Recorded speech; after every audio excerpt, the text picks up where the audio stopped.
Chapter 519. The latest chapter of the book is not finished yet. For more exciting content, please scan the QR code below to download the app. Novels are updated faster and more frequently.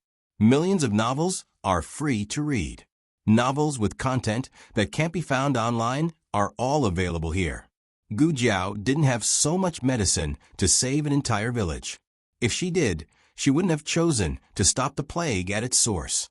Moreover, they were all trusted aides handpicked by Prince Yi and the prince consort. They wouldn't surrender even if she saved them. Gu Jiao finished her 4-drip. She pulled out the needle and packed up the medical supplies. Dr. Tong said, "It's time for dinner. I'll go to the kitchen to see if dinner is ready." He walked out as he spoke. However, he soon turned around and rushed into the room with a frightened expression. He slammed the door shut and pressed his back against it. "Oh no, the prince consort is here. He's here to kill you." "Kill me?" Gu Jiao asked. Dr. Tong said anxiously, "I saw a sword in his hand. If he's not here to kill you, is he here to cut down trees?" Was Prince Yi dying and finally decided to kill her to vent his anger? Gu Jiao stared coldly and said to Dr. Tong, "Move aside." Dr. Tong said, Aye, of course I have to move aside. I won't block the sword for you." But his legs were so weak that he couldn't move. Gu Jiao stood up and walked towards Dr. Tong. She reached out and pulled Dr. Tong back. At the same time, the man with the silver fox also reached out and pushed the door open. Just as the two were about to clash, a soldier suddenly reported anxiously from outside the room, "Sir." "Oh no, the princess is injured." Gu Jiao heard the sound of hurried footsteps outside the door. Dr. Tong stuttered and asked, "WWW, have they left?" Gu Jiao nodded and put down the hand that was about to pull him away. "They're gone." Dr. Tong's legs went weak and he fell to the ground. "Someone's here," Gu Jiao suddenly said. Dr. Tong scrambled to her feet and hid behind Gu Jiao. Gu Jiao vigilantly looked at the tightly shut door and secretly tightened her grip on the silver needle at her fingertips. Dong dong dong. The person outside the room gently knocked on the door, following which a low female voice slowly rang out, "I am the princess's maid, Lian. The princess asked me to come here." Gu Jiao looked at Dr. Tong. Dr. Tong nodded silently. There was indeed a maid by Princess Ning and sighed, called Lian, and the voice was indeed the same. Gu Jiao walked back to the table, took out a mask from the small medicine box, and put it on. She also put on the helmet, put down the iron mask, and opened the door for Lian. "Don't come in," Gu Jiao said. Lian's foot stopped halfway. She didn't know if it was because of this sentence or because of the voice that said it. Lian looked at the young man in front of her in disbelief. The young man looked at Dr. Tong behind him. "Go outside and keep watch. Call us if anyone comes." Dr. Tong left. Lian looked at the handsome young man in armor in front of her and opened her mouth. "You are..." The prince consort was lured away by the princess? Gu Jiao asked straightforwardly. Now Lian was sure that this young man was actually a girl. Lian was so shocked that she almost couldn't speak. Wasn't he a soldier of the Zhao kingdom? How did he become a girl? It was the princess who lured him away. Lian recovered after a while and replied to Gu Jiao. The princess heard that they caught a soldier of the Zhao kingdom, but the prince consort's people kept a close eye on him. So the princess didn't have a chance to see you. Tonight, the princess saw the prince consort go out with a sword and guessed that he might have come to kill you. She didn't care much and told me to quickly come and take you out. Right, are you from the Gu army? Or are you a border guard? Neither. Gu Jiao said. I'm from the capital. Gu Jiao took out the token under her armor. Do you recognize it? Gu Jiao asked. Lian reached out to take it. Gu Jiao said, don't come close. Oh. Lian retreated and looked at it carefully for a while. Her eyes lit up. It's the token of Renshou Palace. The princess also has one in her hands. Were you sent by the Empress Dowager to save the princess? The Empress Dowager. Is she finally willing to forgive the princess? Gu Jiao didn't directly answer her question. Instead, she asked, "Did the prince consort come into contact with the princess after coming up the mountain?" Leander thought for a while and said, "The prince consort came to visit the princess once, but the princess said that she was sick in bed and didn't see the prince consort. The prince consort stayed outside for a while and then left." Gu Jiao nodded thoughtfully and said, "Then, has the princess felt any discomfort recently? For example, high fever, chills, coughing?" Leander shook her head. "No, the princess is pretending to be sick, but she isn't really sick. If it wasn't contagious, then it was in the incubation period." Gu Jiao felt that it was very likely that it wasn't contagious. After all, she didn't pay attention to the prince consort, and the prince consort didn't force himself to get close to her. The possibility of contagious breathing and droplets was almost zero. "By the way, what's your name?" Leander asked. "Gu Jiao." Gu Jiao said. Leander asked, "Then should I call you Miss Gu or Little Brother Gu?" "It's up to you." It was just a name, so Gu Jiao didn't care. Leander scratched her head and said, "When we're fighting outside, I'll call you Little Brother Gu." "Little Brother Gu, hurry up and leave with me. The princess can't delay for long. The prince consort will come to kill you later." The prince consort wanted to kill her, so Gu Jiao naturally had to leave. However, she couldn't leave by herself. She had to take Princess Ning and away. Gu Jiao turned and entered the house. "Take Dr. Tong with you now. Don't let the prince consort see you. Then, pack up the princess things as soon as possible and prepare to go down the mountain."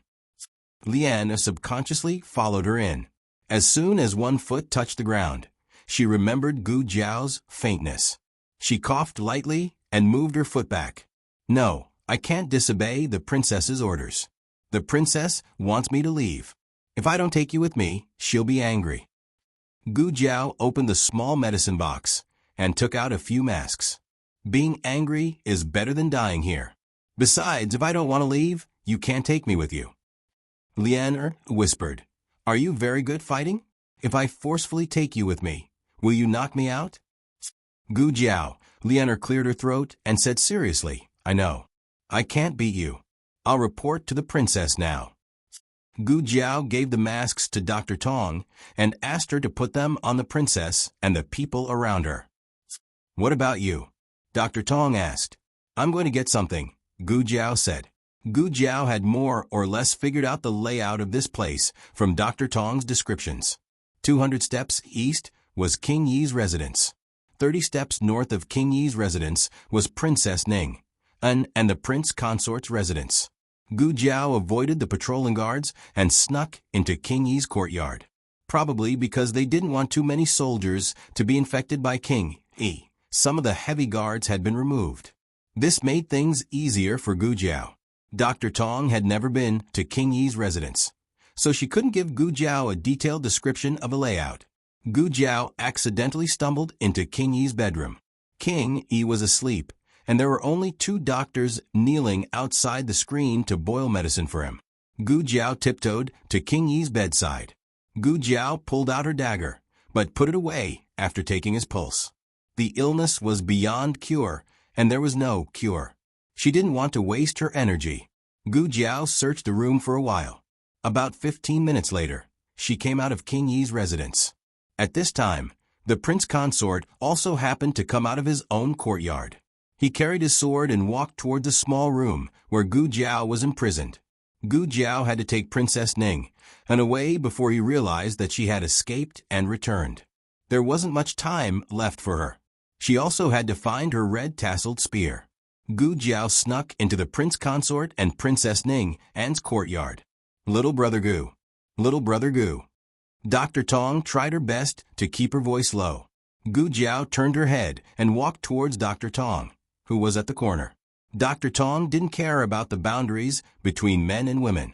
Besides, he was much older than Gu Jiao. He pulled Gu Jiao behind a large tree and whispered to Gu Jiao, "Have you thought it through? Are you really going to take the princess down the mountain? If you take the princess away, the prince consort won't let you off. He'll catch up very soon. The princess won't be able to leave. Why don't you leave by yourself?" Although the prince consort and the princess were at odds, it was because the prince consort betrayed the princess and the imperial court. The princess didn't betray the prince consort, so the prince consort couldn't let go of her. He wouldn't allow anyone to take her away. Gu Jiao looked at him calmly and asked, "Do you have anything to pack?" "Ah." Dr. Tong was startled. Weren't they talking about the princess? Why did they talk about him? Gu Jiao said, "If you don't, then go to the princess's place and wait for me." "You." Dr. Tong seemed to have realized something. His breathing stopped as he stared at Gu Jiao in a daze. Gu Jiao ignored him and went to find her red-tasseled spear. Her luck wasn't bad. The second room she entered was the prince consort's study. Her red-tasseled spear was hanging on the weapon rack. However, the small braid at the tip of a red-tasseled spear had been untied, and the large red flower on the spear was gone. Gu Jiao narrowed her eyes, and her gaze slowly turned cold. The newest chapter of this book is not finished yet. For more exciting content, please scan the QR code below to download the app. Novels are updated even faster. Millions of novels are free to read. Novels that can't be found online are all available here. https://www.zhbqg.com/8964/_89642126/1092413998. HTML Genius will remember this website's address in 1 second.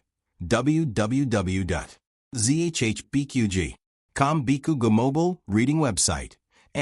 zhbqg.com. Chapter 520. The latest chapter of this book is not finished yet.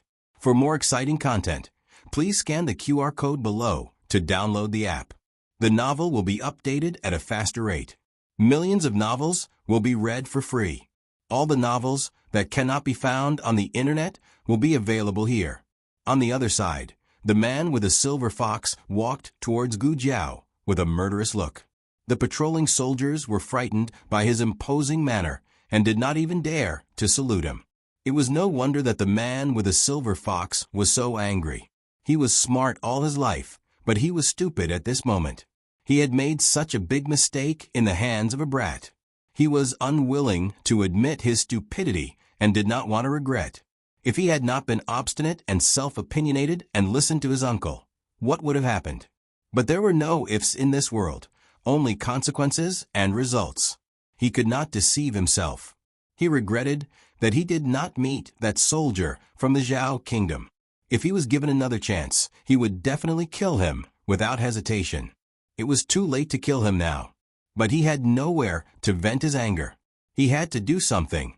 But the man with the silver fox did not expect that when he kicked open Gu Jiao's door, what awaited him was an empty room. "Where is she?" "Doctor." There was no doctor. "Sir." The soldiers who were patrolling nearby walked towards the source of the sound and cupped their fists at the man with the silver fox. The man with the silver fox pointed at the room and said coldly, "Where is the person inside?" The soldier said with a strange look, "Sir, are you asking about Dr. Tong? Didn't you ask Dr. Tong to treat the princess?" "When did I?" The man with the silver fox wanted to say something but stopped. He looked at the empty room and thought of something. His expression changed. He pushed the soldier away and walked towards his own courtyard in big strides. When he was near his courtyard, he heard a commotion. Then he saw thick smoke and fire not far away. "Quick, quick, quick! Water!" A corporal ordered the soldiers to fetch water. The scene was in a mess. The man with the silver fox grabbed a soldier who was fetching water and said sternly, "What happened?" The soldier said in shock, "Sir, your courtyard is on fire." His courtyard? The silver fox man's expression changed again. He abandoned the soldiers and rushed over. The fire started from the inside of his study. At first, the soldiers didn't notice it, but by the time it reached the outside, the fire was already quite big. Almost all the documents and important objects in the study were burned to ashes. Jade disc. The imperial jade plate of a great Li dynasty. That was the genealogy of the Huangfu clan. Every heir of the imperial family was recorded on the jade disc. It was the only thing that could trace their identities. Without the jade disc, who knew what kind of descendants the Huangfu family had left? Who knew what kind of relationship Huang Fuzheng had with the previous dynasty? If the imperial jade seal was lost, it could be found. If it was broken, it could be repaired. However, if the genealogy of the royal family was lost, it would be irretrievable. This fire didn't burn the jade disc of the Great Li dynasty, but the fate of the Huangfu clan. The Huangfu clan was done, for Huang Fuzheng stared in disbelief at the fire that seemed to be burning the Huangfu family's fortune. His heart was boiling with anger. His body was on the verge of collapsing. He refused to accept the thought that flashed through his mind. His hand that was holding the sword began to tremble slightly. "Is the princess all right?" He suppressed his anger and asked the soldier beside him. The soldier said, "The princess went out." Huang Fuzheng frowned and asked, "What do you mean?" The soldier replied, "The princess said that she went out for a walk." Huang Fuzheng had never restricted Princess Ning An's freedom to leave the courtyard. As long as she was on the mountain, she could go anywhere she wanted. However, she didn't leave the courtyard a few days ago. Why did she go out today? Only then did Huang Fuzheng remember that Princess Ning An had summoned Dr. Tong to treat her illness. He had hurried over because he felt that something was wrong. However, when he saw the fire, he forgot about the important matter. No, the fire burning the jade disc was the most important thing. However, it was already burning. Could he still grab the ashes of the jade disc and put together? Huang Fuzheng went to Ning An's room. Nothing seemed to have changed. However, when he looked carefully, he found that Princess Ning An's token was missing. The snacks and dry food on the table were also gone. Huang Fuzheng narrowed his eyes coldly. "Ning An, you'd better not betray me." In the forest behind the mountain, Princess Ning An, who was wearing a sable cloak, slipped and fell heavily. Princess Lian hurriedly supported her. Princess Ning An shook her head. "I'm fine." There were 4 of them: Princess Ning An, Lian Dr. Tong, and Gu Jiao. The 4 of them put on masks and braved the biting cold wind as they shuttled through the forest behind the mountain. Princess Ning An was actually not as delicate as the rumors said in the capital. At least, she wasn't now. She had lived in the bitter cold of the frontier fortress for so many years, often mingling with the herdsmen. She had herded the sheep, farmed the fields, and done the dirty and tiring work. Her hands were no longer the slender, jade-like hands that had lived a pampered life. Her face had also lost its fair and translucent skin due to weathering and exposure to the sun. However, she still had the noble aura of a royal family. Princess Ning An fell again. Soon, Dr. Tong also fell down. There was no other way. The snow was too deep. "Princess, let me carry you," Liana said. Princess Ning An waved her hand. "You can't carry me. I'm too heavy." As she spoke, she turned back to look at the path they had come from.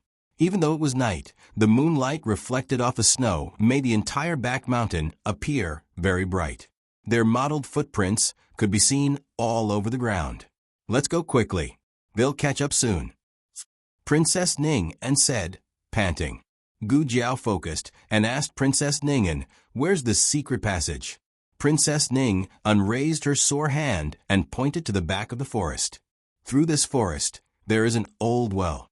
Underneath the well is the secret passage, if I remember correctly." The last sentence made Dr. Tong's eyelids twitch.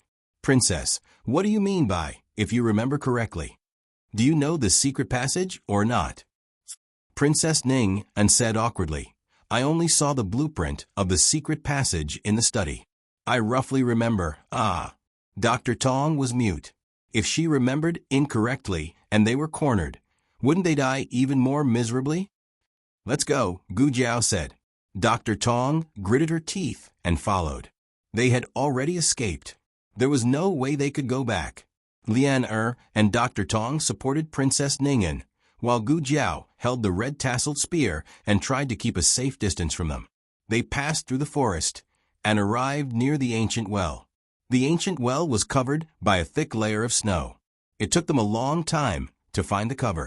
"It's locked," Dr. Tong said in despair. Gu Jiao reached out with her red-tasseled spear and easily broke the lock. Dr. Tong was dumbstruck.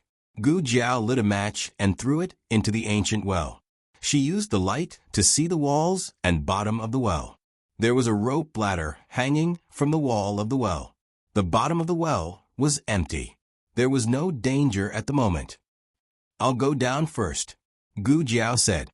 "Be careful," Princess Ning and said. Gu Jiao turned back and nodded slightly. She jumped into the well with her red-tasseled spear. Seeing that she didn't use the rope ladder and directly jumped down, they couldn't help but be surprised. Gu Jiao picked up the match and looked around. She looked up and said, "There's a passage below. There's no danger at the moment. Come down." "Princess, you go down first," Liana said. Princess Ning nodded and slowly went down the rope ladder. Liana was next. She was carrying a bundle and almost got stuck at the mouth of the well. "Throw the bundle down," Gu Jiao said to her. "Okay, little brother Gu, you catch it." Lian threw the bundle to Gu Jiao. Gu Jiao caught it. Lian carefully climbed down. After she steadied herself, she looked up at the mouth of the well. "Dr. Tong, you should come down too." Dr. Tong had one foot on the mouth of the well, but the other foot didn't move. I'm afraid of heights. It's not high. There's a ladder," Liana said. Dr. Tong trembled and was about to cry. "No, I really can't do it." At this moment a soldier yelled, "Sir, I'm here." "They're over there." In the next second, Dr. Tong put her leg in and went down the ladder with a whoosh. "Everyone," Gu Jiao handed the fire torch to Dr. Tong. She quickly climbed up the well and covered the manhole cover. The manhole cover was originally a mechanism. Gu Jiao turned the iron rod under the manhole cover and locked the manhole cover from the inside. She jumped down and said to them, "Let's go." They entered the secret passage. The secret passage was pitch black. At first, Gu Jiao could still use a fire starter, but after walking for a while, the fire starter couldn't be lit anymore. "Lian, take out the night luminescent pearl," Princess Ning said to Lian. "Okay." Lian took out a night luminescent pearl that was bigger than a fist from a bundle. Gu Jiao had never seen such a big night luminescent pearl before. It was quite strange. Princess Ning looked down and smiled bitterly. "Mother gave it to me on my birthday." Gu Jiao didn't know how Princess Ning felt when she mentioned her grand-aunt. Her grand-aunt had tried to stop this marriage, but Princess Ning had been blinded by love and wholeheartedly wanted to marry the prince consort. What she got in return was a scheme and a betrayal. "I don't know if Mother still wants to see me." "She does," Gu Jiao said. Her grand-aunt had never forgotten Princess Ning, and tears flashed in Princess Ning's eyes. But she didn't cry. She held it in. The sound in the secret passage was very loud. Gu Jiao could hear them prying open the cover of the well and chasing after them like a flood. Other than Gu Jiao, the other three couldn't walk fast. In the end, they were caught in a large cave. One end of the cave was connected to the secret passage they came from. The other end was a rope bridge hanging over the cliff. The moonlight and the snow on the cliff slowly shone into the cave. The cave was lit up. Gu Jiao threw the small basket to Dr. Tong and stood in front of the three. She looked coldly at the pursuers entering the cave. "You go first. No one is allowed to leave today." Huang Fuzheng's voice came from behind the army. The soldiers in the cave immediately parted to make a path. Huang Fuzheng walked over with a cold expression. His eyes fell on Gu Jiao. He narrowed his eyes slightly. "I underestimated you. You have an epidemic disease and frostbite, but you still have the strength to struggle." "Epidemic disease?" Lian looked at Gu Jiao in disbelief. Dr. Tong also looked over in shock. Huang Fuzheng took in their expressions and shifted his gaze to the expressionless Princess Ning. Princess Ning didn't look at him. She didn't even want to look at him. Huang Fuzheng clenched his fists. It seems that you don't know that she has an epidemic disease. She brought the disease here. She is dying. If you follow her out, you will be infected by her sooner or later and die of the disease. Lian was so scared that she moved closer to Princess Ning, and Dr. Tong looked at Gu Jiao in a daze. The medicine you gave me, is it to cure the disease? Huang Fu Zheng frowned. He looked at Gu Jiao, who could move freely, and then at Dr. Tong, who didn't look sick at all. In a trance, he realized something. He said excitedly, "You have medicine to cure the disease." "Even if I do, I won't give it to you," Gu Jiao said in a low voice. She deliberately lowered her voice, and with a layer of iron mask, at first glance, it sounded like the voice of an androgynous teenager. Huang Fu Zheng laughed. "God doesn't want me to die." No one knew how excited Huang Fu Zheng was at this moment. He thought that he was going to die, but this guy had medicine. It was a medicine that could really cure the disease. He and his uncle could be saved. Gu Jiao didn't bring anything with her. Instead, Dr. Tong carried her own medicine box, and Gu Jiao's small basket. Huang Fu Zheng smirked coldly. "Leave this brat to me. You guys go and stop them." "Yes." He looked at Princess Ning, "And don't hurt the princess." "Yes." The soldiers swarmed forward. Gu Jiao raised her red spear. Huang Fu Zheng jumped up and fought with her. Huang Fu Zheng snorted. "Boy, I saved you. If it weren't for me, you would have frozen to death in the snow. It's fine if you don't thank me, but you repay my kindness with ingratitude. You hurt me and my uncle, and you even tried to kidnap the princess." "Not kidnap, rescue." Gu Jiao swung her spear. Huang Fu Zheng raised his sword to block. The two sides fought fiercely in the cave. Huang Fu Zheng sneered. "Boy, you are no match for me." Gu Jiao was still sick, so her strength was reduced. However, Huang Fu Zheng was infected with the disease. He was not much stronger than Gu Jiao. When Gu Jiao stabbed at Huang Fu Zheng again, Huang Fu Zheng couldn't block it. His long sword was broken. Gu Jiao's red tasseled spear pierced through his shoulder. Then Gu Jiao kicked him to the ground. Huang Fu Zheng spat out a mouthful of blood. He didn't expect this boy to be so good at fighting. No wonder he could kill Sky Wolf. Gu Jiao's kung fu was not as good as Huang Fu Zheng's. However, if Gu Jiao wanted to die, would Huang Fu Zheng dare to? Gu Jiao's eyes were like a ferocious wolf. She took a few steps forward and attacked Huang Fu Zheng fiercely. She was running out of energy. She had to solve this problem before that happened. The latest chapter of this book is not finished yet. Please scan the QR code below to download the app. The novel is more complete and updated faster. Millions of novels are free to read. You can find all the novels that you can't find on the internet. https://www.zhpqg.com/8964-_89642_109217576.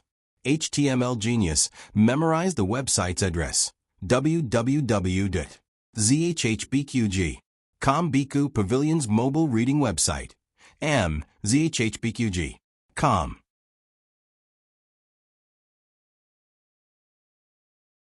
Chapter 521. The latest chapter of this book is not finished yet. For more exciting content, please scan the QR code below to download the app. Novels are updated faster.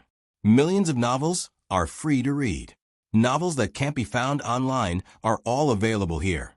However, just as Gu Jiao was about to cut off Huang Fu Zheng's neck, a soldier on the other side grabbed Dr. Tong and held a knife to her neck. "Stop, or I'll kill him." Gu Jiao turned around and looked at him coldly. The soldier trembled under her murderous gaze.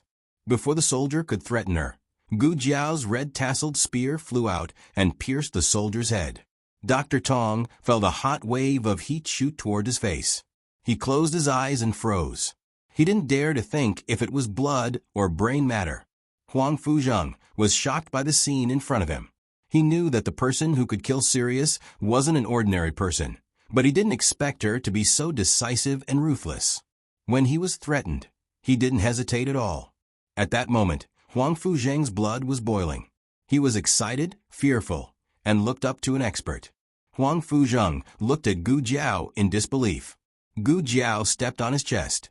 His ribs broke instantly, and he spat out a mouthful of blood. He trembled in pain.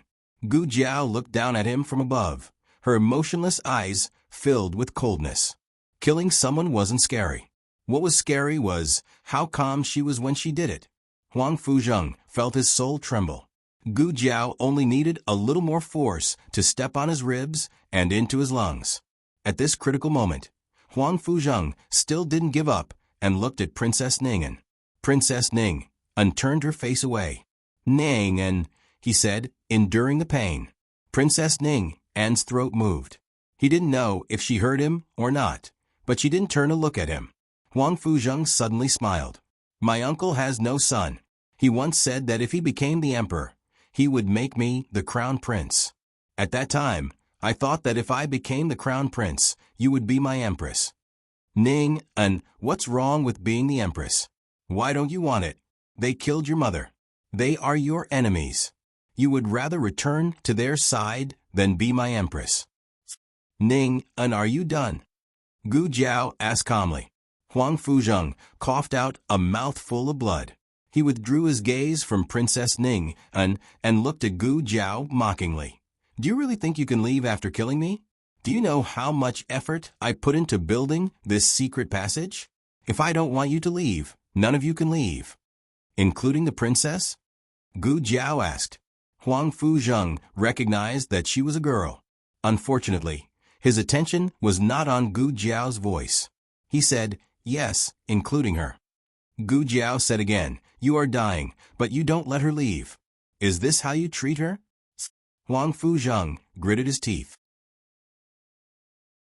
As long as you are willing to give me the medicine, I won't die, and Ning won't lose her husband. Oh, you mean it's my fault? Gu Jiao tilted her head coldly and looked at him. You are the one who caused the epidemic.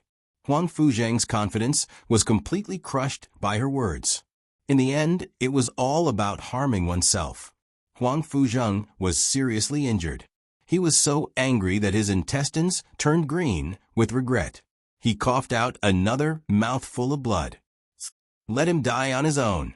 Princess Ning suddenly turned around, her voice trembling uncontrollably. Anyway, he has the epidemic. He can't live. Huang Fuzheng's eyes lit up when he heard Princess Ning pleading for him. However, the next second, he heard Princess Ning say, when we cross the bridge, cut it off. This was the only secret passage. If the bridge was broken, they would never be able to get out. Huang Fuzheng's expression froze. Ning, why are you forcing me? Miss Gu, let's go. Princess Ning walked out of the cave without looking back. Gu Jiao walked over and pulled out her red tasseled spear. Huang Fuzheng looked at Princess Ning's back and said, I told you can't get away. Only I can get out of this secret passage. If you don't believe me, you can try. Princess Ning had one foot on the cable bridge. She paused for a moment, but did not pay attention to it. She walked forward. Something incredible happened. The moment the cable bridge swayed, the cliff on the other side suddenly shook. It was as if something was splitting open, and then a stone door was revealed. With a loud bang, the stone door opened, and a death warrior full of murderous aura walked out from inside. The man was as tall and strong as Skywolf, and his aura was almost the same as Skywolf's. Gu Jiao's eyes turned cold. This was Huang Fuzheng sneered. Yes, it's Skywolf, the second Skywolf. Do you think I only have one Skywolf? Although he is not as powerful as Skywolf, he is not much weaker. He is more than enough to deal with you. Gu Jiao was so exhausted that it was difficult for her to breathe. She could barely kill Huang Fuzheng. If Skywolf came, she would have no chance of winning. Huang Fuzheng said arrogantly, give me the medicine, and I'll leave your body intact. Don't hurt her. Princess Ning walked quickly to Gu Jiao. Do it. Huang Fuzheng said to the man of sacrifice. The man of sacrifice was incredibly fast. He crossed the cable bridge in an instant, past Princess Ning, and came to Gu Jiao's back. He grabbed Gu Jiao's neck, intending to lift Gu Jiao up high. But before he could exert his strength, another strong figure came from the cable bridge. A sharp sword chi cut the man of sacrifice's back.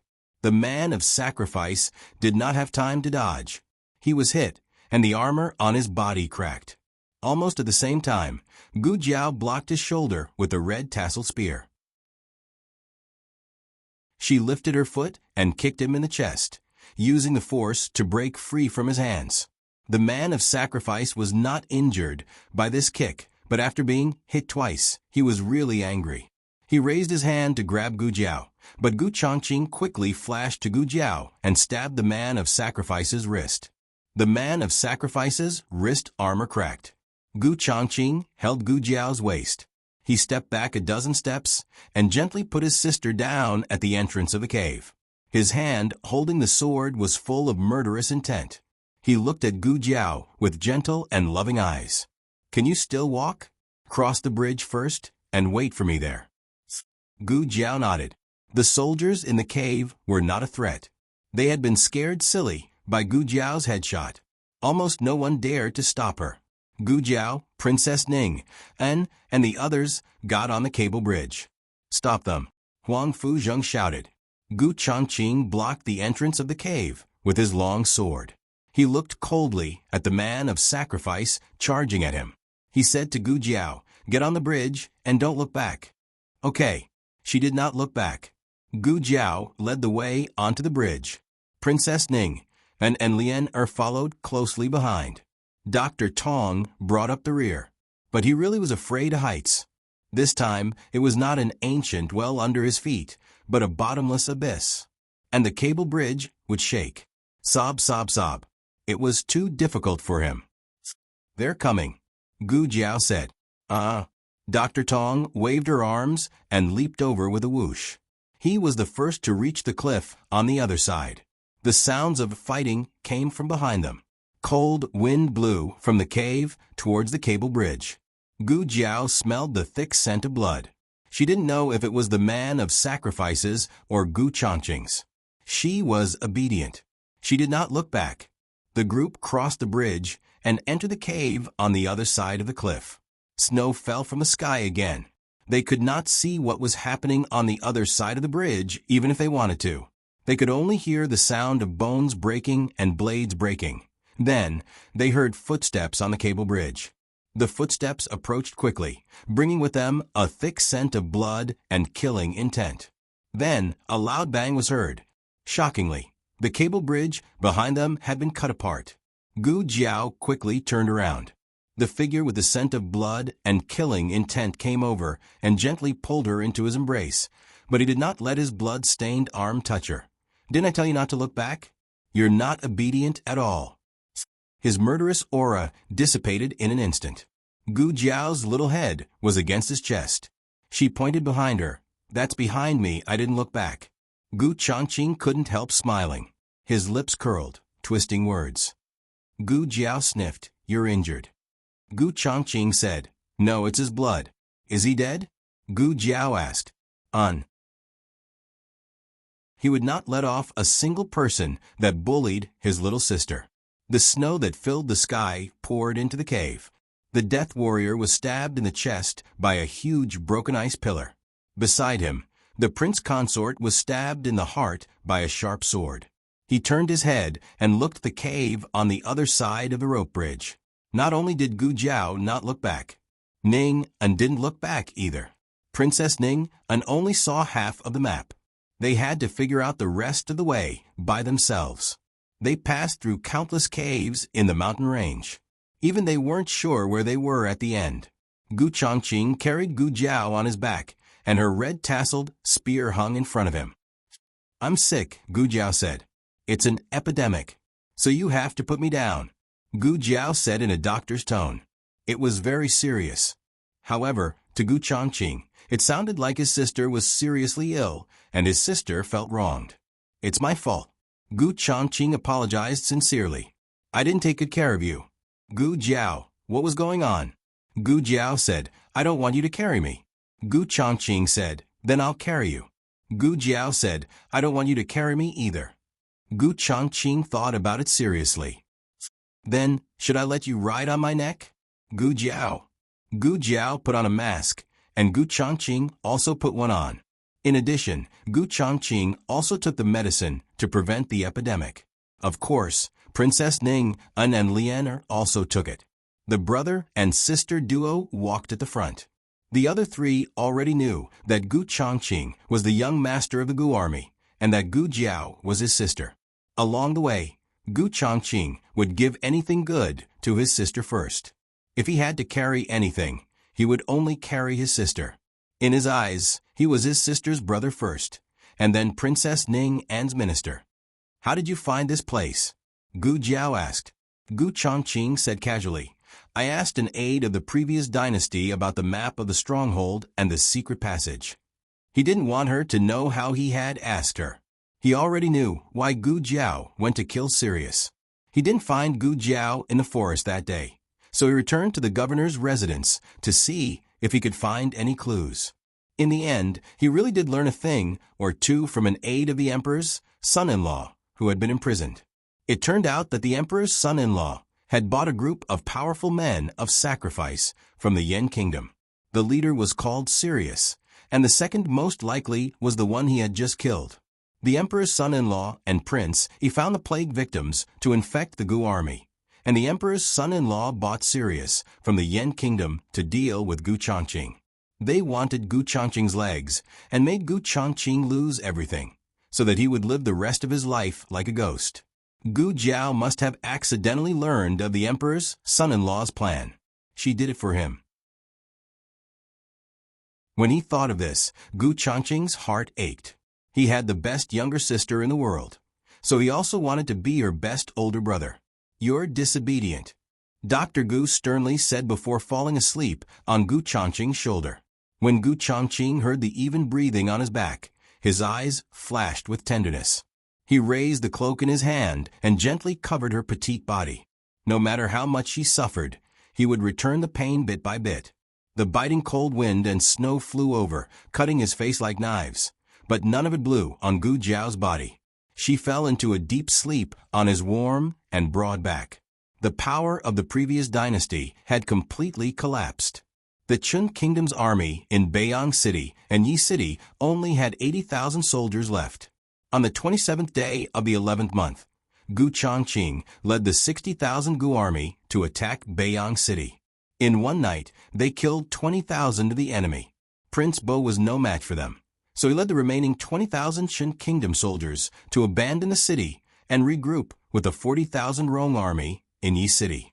3 days later, Gu Chongqing led the 90,000 Gu army and arrived at the city gates. At this time, the 80,000 Chun Kingdom reinforcements arrived. Prince Bo was overjoyed. He planned to split up with the 80,000 reinforcements and attack the Gu army from the front and back, but he didn't expect the leader of the 80,000 reinforcements to be Yuan Tang. Yuan Tang rode on a tall horse and looked at Prince Bo and Rong Yao on the city gate tower. He showed the yellow imperial edict in his hand and said concisely, "I'm here on my father's orders to clean up the rebels. Those who surrender will be forgiven, and those who rebel will be killed." There were nearly 100,000 Gu army soldiers and 80,000 Chun Kingdom soldiers.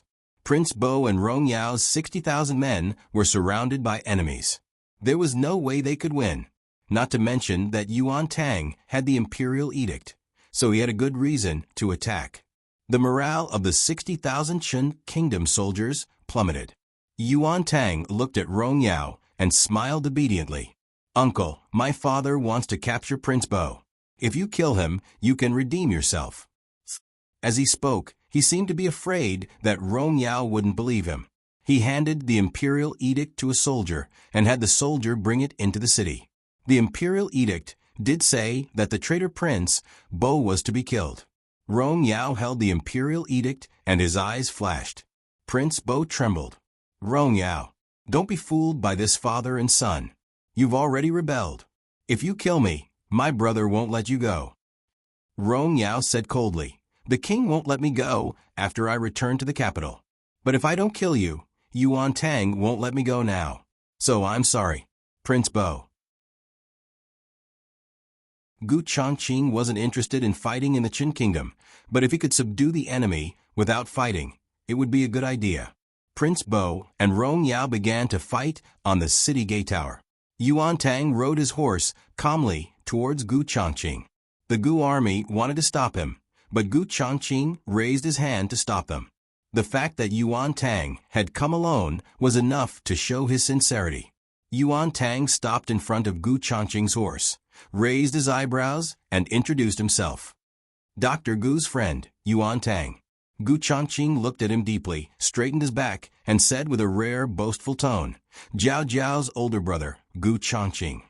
The Gu army was speechless. Isn't this introduction a bit wrong? Shouldn't it be the sixth prince of the Qin kingdom and the young master of the Gu army? In your eyes, these two identities can't compare to Dr. Gu's friend and Jiao Jiao's older brother. Digression. When I return to the capital tomorrow, I just took a look. I'm only 4 votes away from breaking the 100 mark. The latest chapter of this book is not finished yet. For more exciting content, please scan the QR code below to download the app. Novels are updated even faster. Millions of novels are free to read. Novels that can't be found online are all available here. https://www.zhpqg.com/89642_896/109216/430. HTML Genius memorized this website's address in 1 second. www.zhpqg.com Bikuga mobile reading website. zhpqg.com.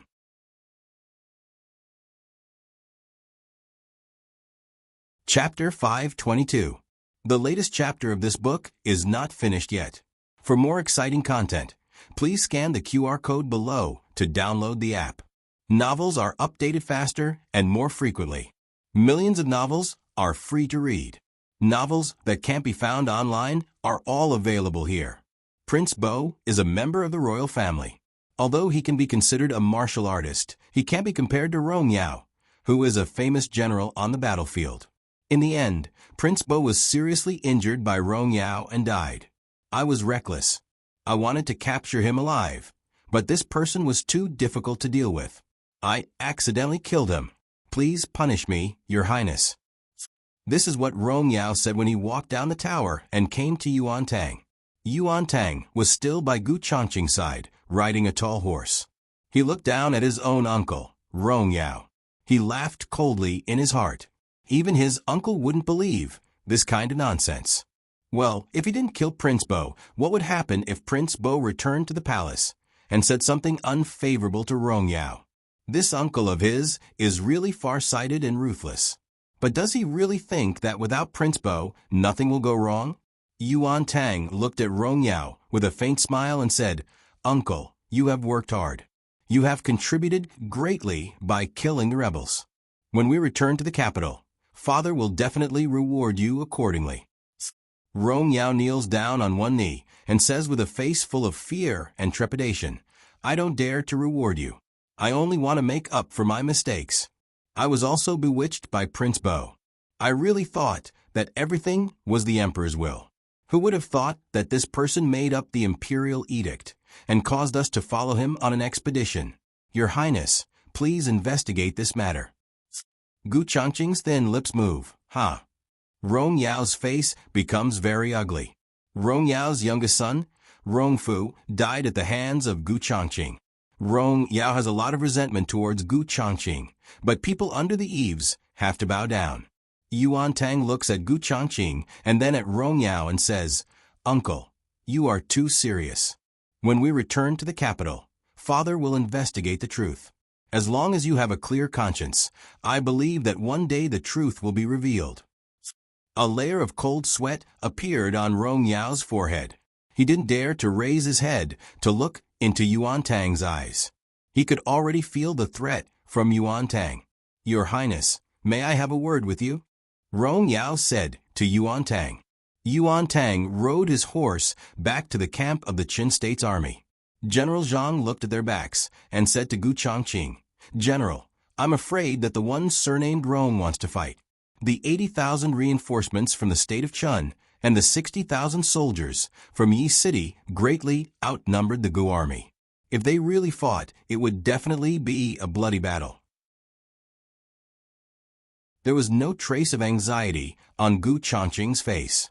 He said calmly, Yuan Tang won't agree. If Yuan Tang really wanted to start a war, they wouldn't have come alone, and they wouldn't have introduced themselves as Gu Jiao's friends.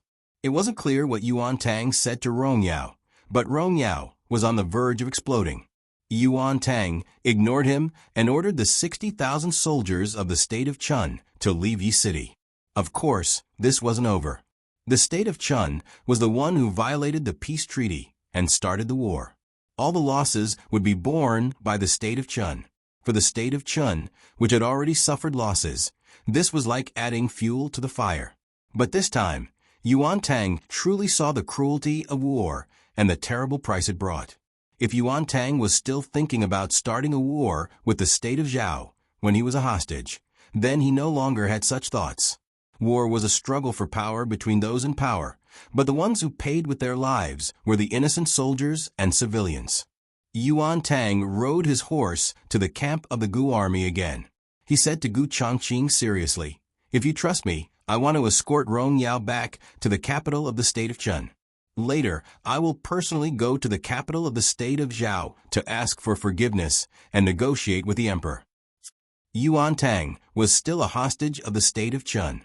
Logically speaking, he was going to return to the capital with Gu Chongqing. Letting him go was like letting a tiger return to the mountain. Without waiting for Gu Chongqing to answer, Yuan Tang said again, But before that, I hope to go to Yuegu City with you and pay a visit to the Grand Marshal and the old Marquis. Okay, Gu Chongqing said.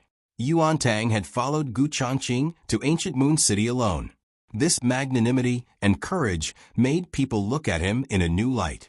But when they actually arrived at Yuegu City, Gu Chongqing realized that he had been tricked. This kid didn't come to visit Tang Yueshan and his grandfather. He was clearly here to see his sister. As soon as Yuan Tang entered the city, he went to the wounded barracks. Dr. Gu, I'm here. Looking at Yuan Tang, who didn't treat him as an outsider at all, Gu Chongqing narrowed his eyes dangerously. Gu Jiao's disease had long been cured, and he had passed the quarantine period. At this time, he was guiding a few soldiers in rehabilitation in the wounded barracks. He was wearing the armor of a general of the state of Chun. When he suddenly barged in, the soldiers in the wounded barracks were so shocked that they immediately pulled out the swords beside the bed. Yuan Tang clicked his tongue, took off the sword at his waist, and threw it to the nearest wounded soldier. Take it. The wounded soldier was speechless. Gu Jiao's expression was very calm. He only glanced at Yuan Tang, then said to the recovering soldier beside him, You continue. The recovering soldier continued to walk forward with the help of his crutches. Yuan Tang stood beside Gu Jiao uninvited and said exaggeratedly, You're not excited to see me at all.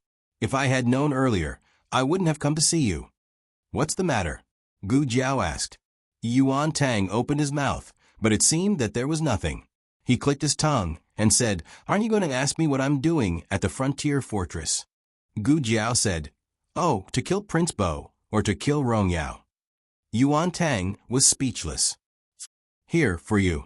Yuan Tang handed a small bag that he always carried with him to her. What is it? Gu Jiao asked. Yuan Tang stuffed the bag into her arms and said, The begonia flower box is for you. The bamboo box is for my cousin. I have to go back to the capital to deal with my uncle. I might not be able to go to Zhaodu for a while. Bring it to my cousin for me. Okay, Gu Jiao agreed. Yuan Tang raised his eyebrows and said, Don't think too much about it. I'm only giving you this gift to thank you for helping my cousin. Moreover, it was thanks to your husband that I was able to escape from Zhaodu originally. Yuan Tang thought that he had hidden it well and did not let Xiao Lulang know. But after thinking about it carefully, Xiao Lulang was supposed to be on duty at the Yamen, but he suddenly changed his route and went out of the capital's north gate. He even stopped at the relay station for a while. Perhaps Xiao Lulang had already discovered him and deliberately sent him away. Gu Jiao did not know that there was such a thing. It was really fortunate that Xiao Hong let Yuan Tang go. Otherwise, this battle would not have ended so quickly. Moreover, both sides would have suffered a lot of casualties. Yuan Tang said, "Okay, I've said everything that needs to be said. I should go now. Remember to tell my cousin to miss me." Hearing this, Gu Chongqing finally sheathed his sword. Yuan Tang spurred his horse and left Yuegu City. Looking at his receding figure, General Zhang asked, "General, are we really letting him go just like that? The state of Chun has 140,000 soldiers. If he starts a war with us now—" "He won't," Gu Chongqing said. Jiao Jiao believed in him, so he believed in him. Gu Jiao came out of the wounded barracks and saw Gu Chongqing waiting at the door. "Are you here to change your bandages?" Gu Jiao asked. Gu Chongqing said seriously, "Yes." Gu Jiao took him to the tent next door and cut the gauze on his hands with scissors. This was not the injury he got when he held the red tasseled spear to protect Gu Jiao when she lost control when he first came to Yuegu City. It was the injury he got when he went to the nest of the remnants of the previous dynasty to find Gu Jiao. Gu Chongqing skimmed over the incident that day, but the process was far more difficult and complicated than he imagined. He learned from his advisor that the map of the previous dynasty's army's nest and the secret passage was not fake. Unfortunately, the map was incomplete, and the wooden bridge leading to the nest was destroyed by Huang Fuzhang. Gu Chongqing stood on the cliff for a long time. He was sure that unless he grew wings, it was impossible for him to fly over with his qinggong. He planned to go down the mountain first, go around the foot of the mountain, and then climb to the top of the opposite mountain. The hardships were self-evident. Fortunately, although the map was incomplete, the general direction was correct. He climbed the cliff with great difficulty and almost fell into the bottomless abyss several times. At that time, he only had one thought in his mind. He wanted to live and find his sister alive. The injury on his hands was from climbing the cliff, and it had not healed yet. He also led troops to fight, and it was torn repeatedly. In Gu Chongqing's eyes, this injury was nothing. If Gu Jiao was not here, he would not have bothered to change his dressing. "You can't get injured again, or your hands will be crippled," Gu Jiao said seriously as she changed his dressing. Gu Chongqing smiled gently. "Yes, I won't. The war is over. The thread here can be removed," Gu Jiao said as she looked at the wound on the back of his left hand. Gu Chongqing obediently stretched out his hand. Gu Jiao took out a sterilized pair of scissors. "It will hurt a little." Gu Chongqing said, "It won't hurt. It won't hurt even if you get stitches." There was no anesthetic, so it would be strange if it didn't hurt. At the mention of this, Gu Jiao's hand paused. After escaping from the mountains, she had stitched up Gu Chongqing's wounds. At that time, there happened to be a wounded soldier who also needed stitches. However, there was only one anesthetic in the small medicine box. Gu Chongqing gave the anesthetic to the wounded soldier because he did not need it. He was a martial artist, so it was inevitable for him to get injured. Occasionally, when his injuries were serious, he would need to drink a little anesthetic soup. However, no matter what kind of anesthetic soup it was ineffective on him. Gu Jiao could not help but remember when she first came to the capital. When she stitched up Gu Chongqing's wounds for the first time, there was no anesthetic in the small medicine box. At that time, she did not think too much about it.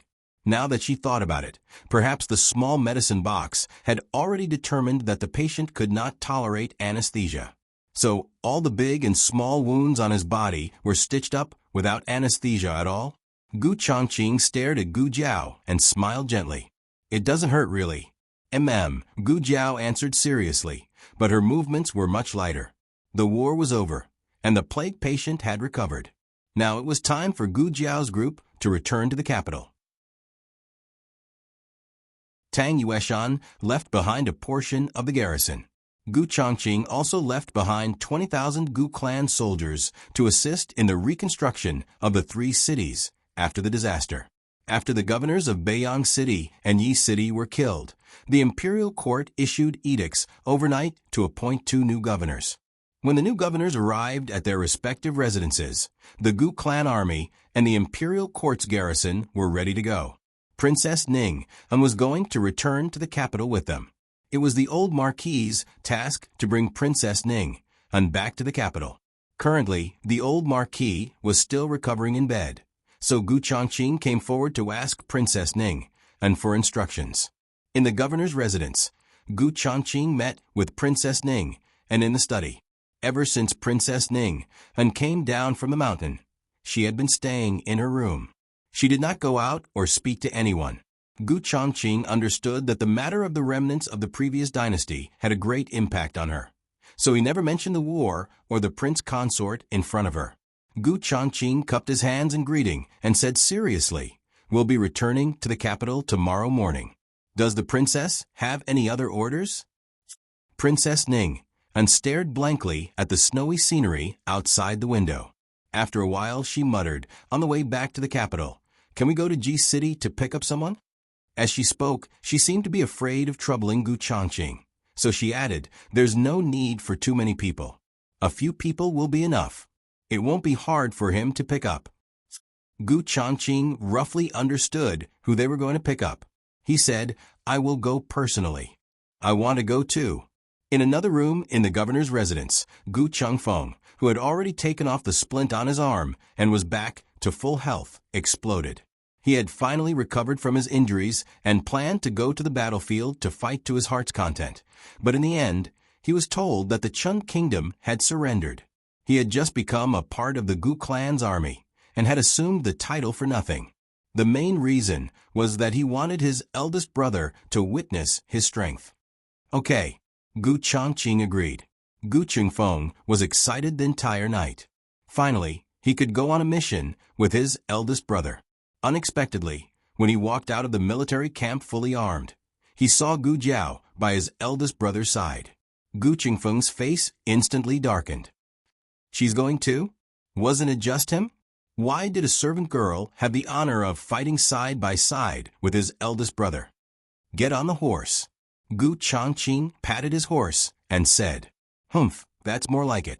Gu Chengfeng curled his lips and walked towards his eldest brother's horse. He had been eyeing his eldest brother's horse for a long time. In their family, other than his grandfather's horse, his eldest brother's horse was the best. It was even better than the horse he had stolen from the prince consort. "Not you." Gu Chongqing blocked him mercilessly. He carried Gu Jiao by the waist and gently placed her on the horse's back. He said gently, "Sit tight." Gu Jiao nodded. Gu Chongqing flipped over and sat on Gu Jiao's horse. Then, the two of them left like a cloud of dust. Gu Chengfeng was left behind with a dumbfounded expression. "Hey, have you all forgotten something?" The latest chapter of this book is not finished yet. For more exciting content, please scan the QR code below to download the app. Novels are updated at a faster rate. Millions of novels are free to read. Novels with connotations that can't be found online are all available here. https://www.zhhbqg.com/8964/_89264226/1091934415. HTML Genius memorized this website's address in 1 second. www.zhhbqg.com Biku Pavilion's mobile reading website. zhhbqg.com.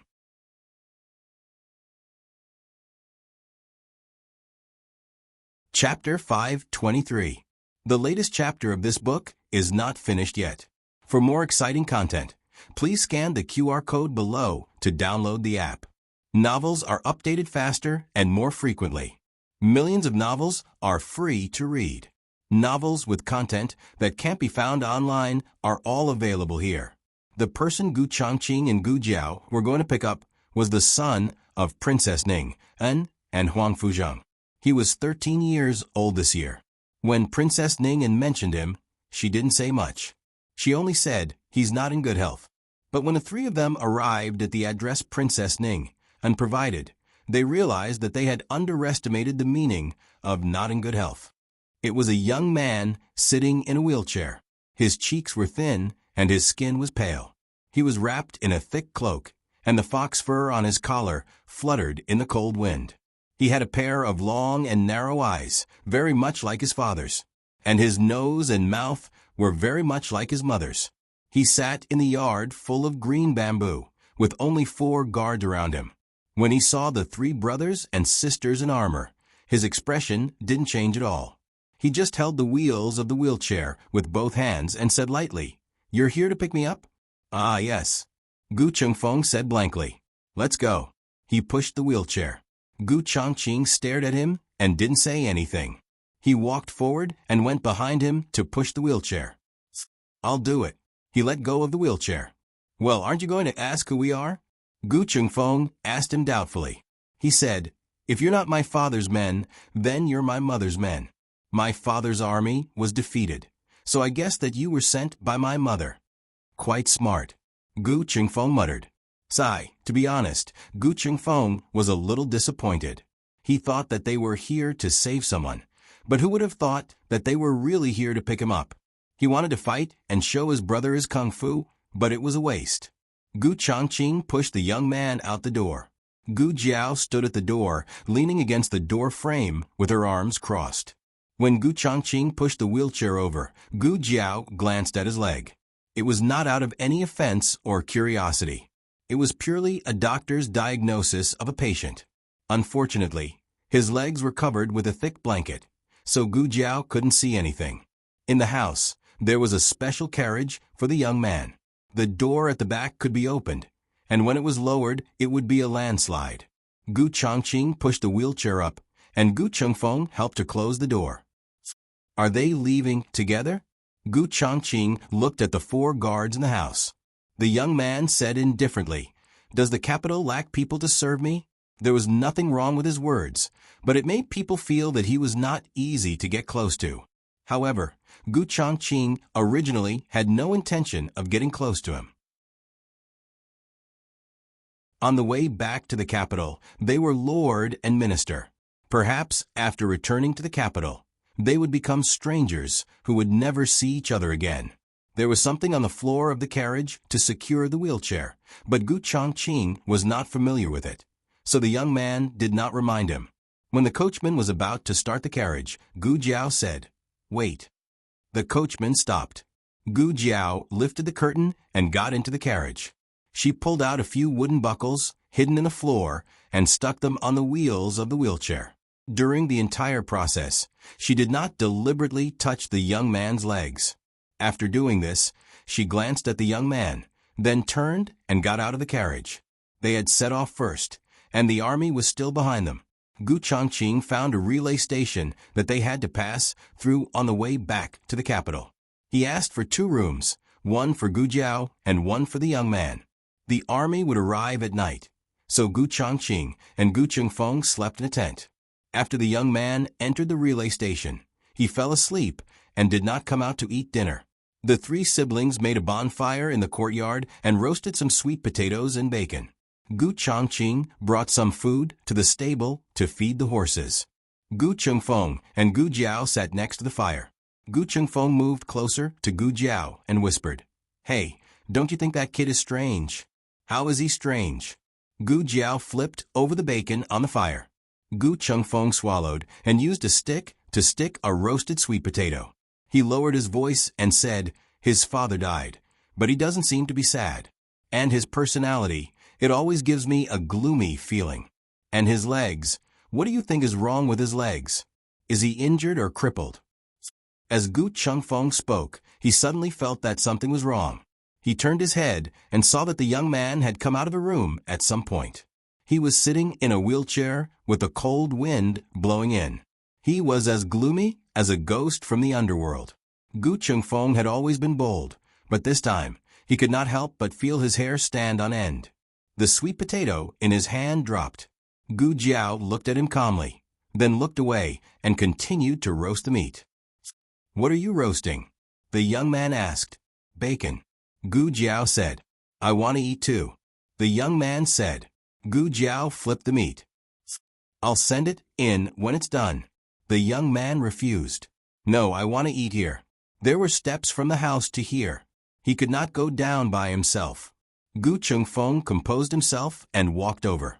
He carried him down the steps with his wheelchair and pushed him to the fire. It's windy here. You can go in after a while. Gu Chengfeng kindly reminded him. The young man did not respond. Instead, he looked at Gu Jiao, who was seriously roasting meat. Why are you wearing a mask? Are you ugly? Can't you see people? Gu Chengfeng straightened his back. Hey. How can you say that? Who's ugly? The young man mocked. If you're not ugly, why are you covering your face? Gu Chengfeng wanted to beat him up. Gu Chengfeng's face turned cold, and he snorted. We like to. If covering your face means you don't have the face to see people, then are you sitting in a wheelchair without legs? As soon as he finished speaking, Gu Chengfeng felt the young man's expression stiffen. Gu Chengfeng suddenly realized that he might have said something wrong. He opened his mouth to say something, but it was too late. The young man slowly pulled up the corners of his lips and smiled mockingly. Then, under Gu Chengfeng's somewhat guilty and shocked gaze, he raised his pale hand and pulled away the blanket covering his legs. A gust of cold wind blew past, blowing up his empty trousers. The military report of the victory at the frontier fortress arrived at the palace as early as the beginning of December. The emperor and the civil and military officials all breathed a sigh of relief. The remnants of the previous dynasty colluded with the pirates and the Qin army, causing the two borders of the Zhao kingdom to be at war at the same time. The Zhao kingdom was attacked from both sides. They also heard that the old Marquis and Princess Ning had been captured. Originally, no one had much confidence in this battle, but they did not expect the Gu army to win so quickly. The emperor began to look forward to the return of Princess Ning, and Gu Changqing, Tang Yueshan, the old Marquis, and the soldiers. Of course, there was also the little godly doctor. He was the one who gave the imperial edict to let the little godly doctor out of the capital. At that time, he really did not expect the little godly doctor to go to the frontier fortress. If it were not for the news from Yuegu City that there were two officials sent by Empress Dowager Zhuang with a token of Rinshou Palace, he would still be in the dark. If he had known that she was going to such a dangerous place, he would not have given her the imperial edict to leave the city. Only the heavens knew that his imperial mother hated him to death. He had not seen her for 3 days. Not here yet? Not here yet? The emperor sat restlessly in the imperial study. Soon, soon. They said that they will arrive in a few days. Eunuch Wei said with a smile. The emperor looked at him with hidden bitterness. You said that last time. Eunuch Wei smiled embarrassedly. Isn't it because the mountain was blocked by heavy snow and they suddenly could not leave? The weather was colder than when they left, and the mountain was blocked by heavy snow more often. Originally, according to the speed of the army's rapid march, they should have arrived in the capital on the 20th. But day after day, even after the new year, there was still no sign of the army. The emperor slumped back in his chair. If the little godly doctor does not return, I fear that Imperial Mother will ignore us for the rest of her life. The emperor was wrong. Jiao Jiao did not return. Empress Dowager Zhuang did not want to pay attention to this foolish son of hers. He actually took her Jiao Jiao to the frontier fortress. How did she not suffocate him with a blanket? In Bai Shui Alley, the family was also waiting for Gu Jiao to return. Each day felt like a year. The night that Gu Jiao left, they all went to sleep.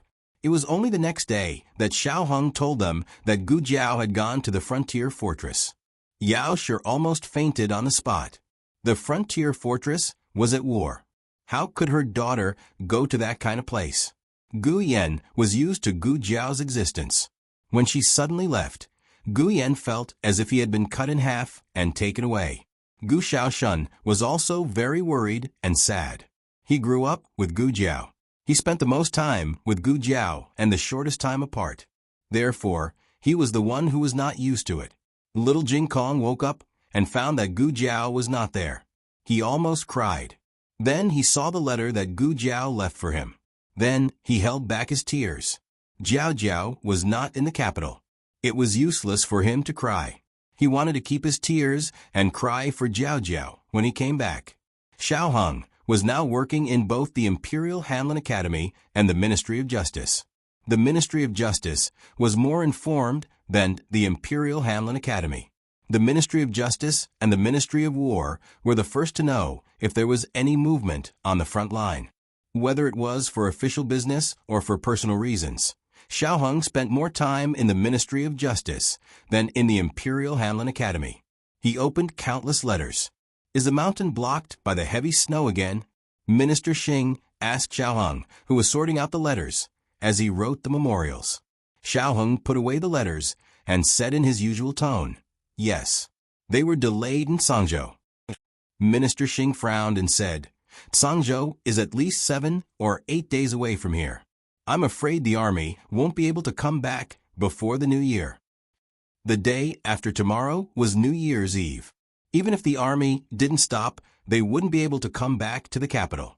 Xiao Hong looked at the flying snow outside the window and showed a thoughtful expression. The border was bitterly cold and smoky, but the capital was not affected by the war. The streets and alleys were full of peddlers and soldiers, shops and crowds. It was as prosperous as a brocade. Every house in Puaishui Alley hung red lanterns and pasted window flowers and couplets. Their house also pasted them. This year, Lin Qingye and Feng Lin both went back to Yuzhou to celebrate the new year. There were many people in the house, but it still felt cold and cheerless. They didn't know if it was because the two of them were missing or because Gu Jiao was missing.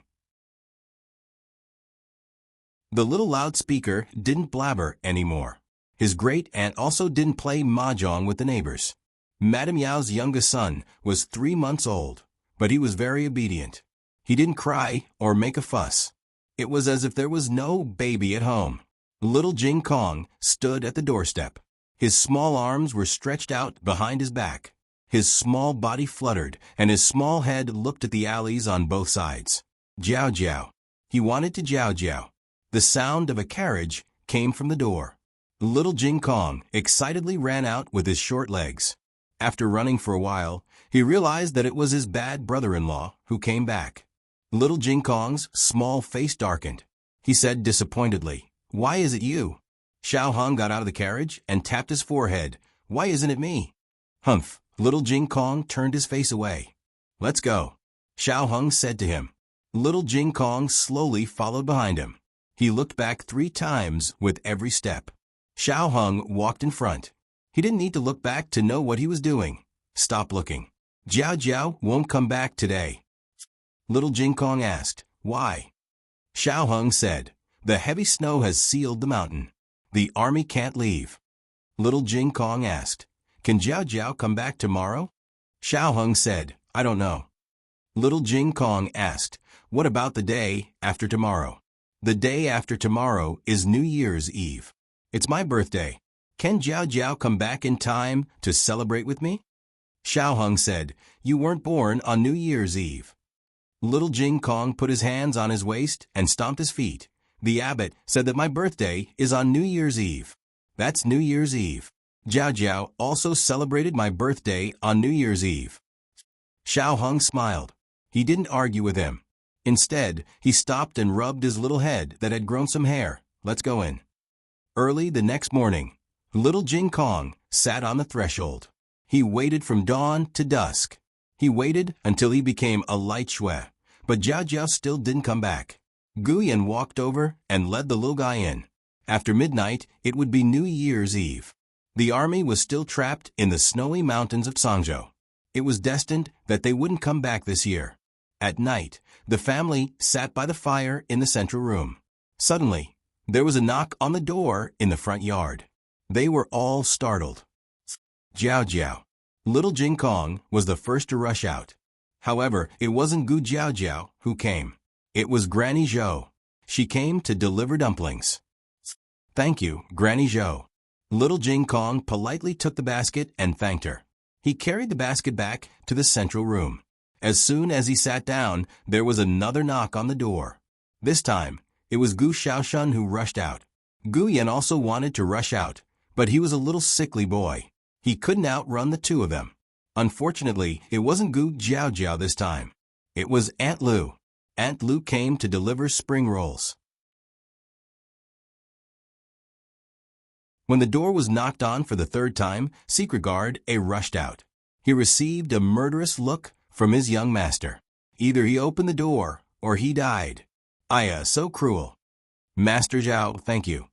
Secret Guard A carried the basket of duck eggs back to the central room. Everyone sighed in unison. The door of the courtyard was ajar. Gu Jiaojiao didn't need to knock on the door to return to her own home. Therefore, everyone knew clearly that it wasn't Gu Jiao who came. However, they still couldn't help but look forward to it. Go to sleep, Xiao Heng said to everyone. Everyone returned to their own rooms with heavy hearts. It seemed that this New Year's Eve, Jiao Jiao really couldn't come back. Xiao Lulang tidied up the central room. He wasn't sleepy for the time being, so he went to the study to read for a while. It was still the letter of credence from the Yen Kingdom. He was almost halfway through it. However, he couldn't continue reading tonight. New Year's Eve used to be the most important day in his life.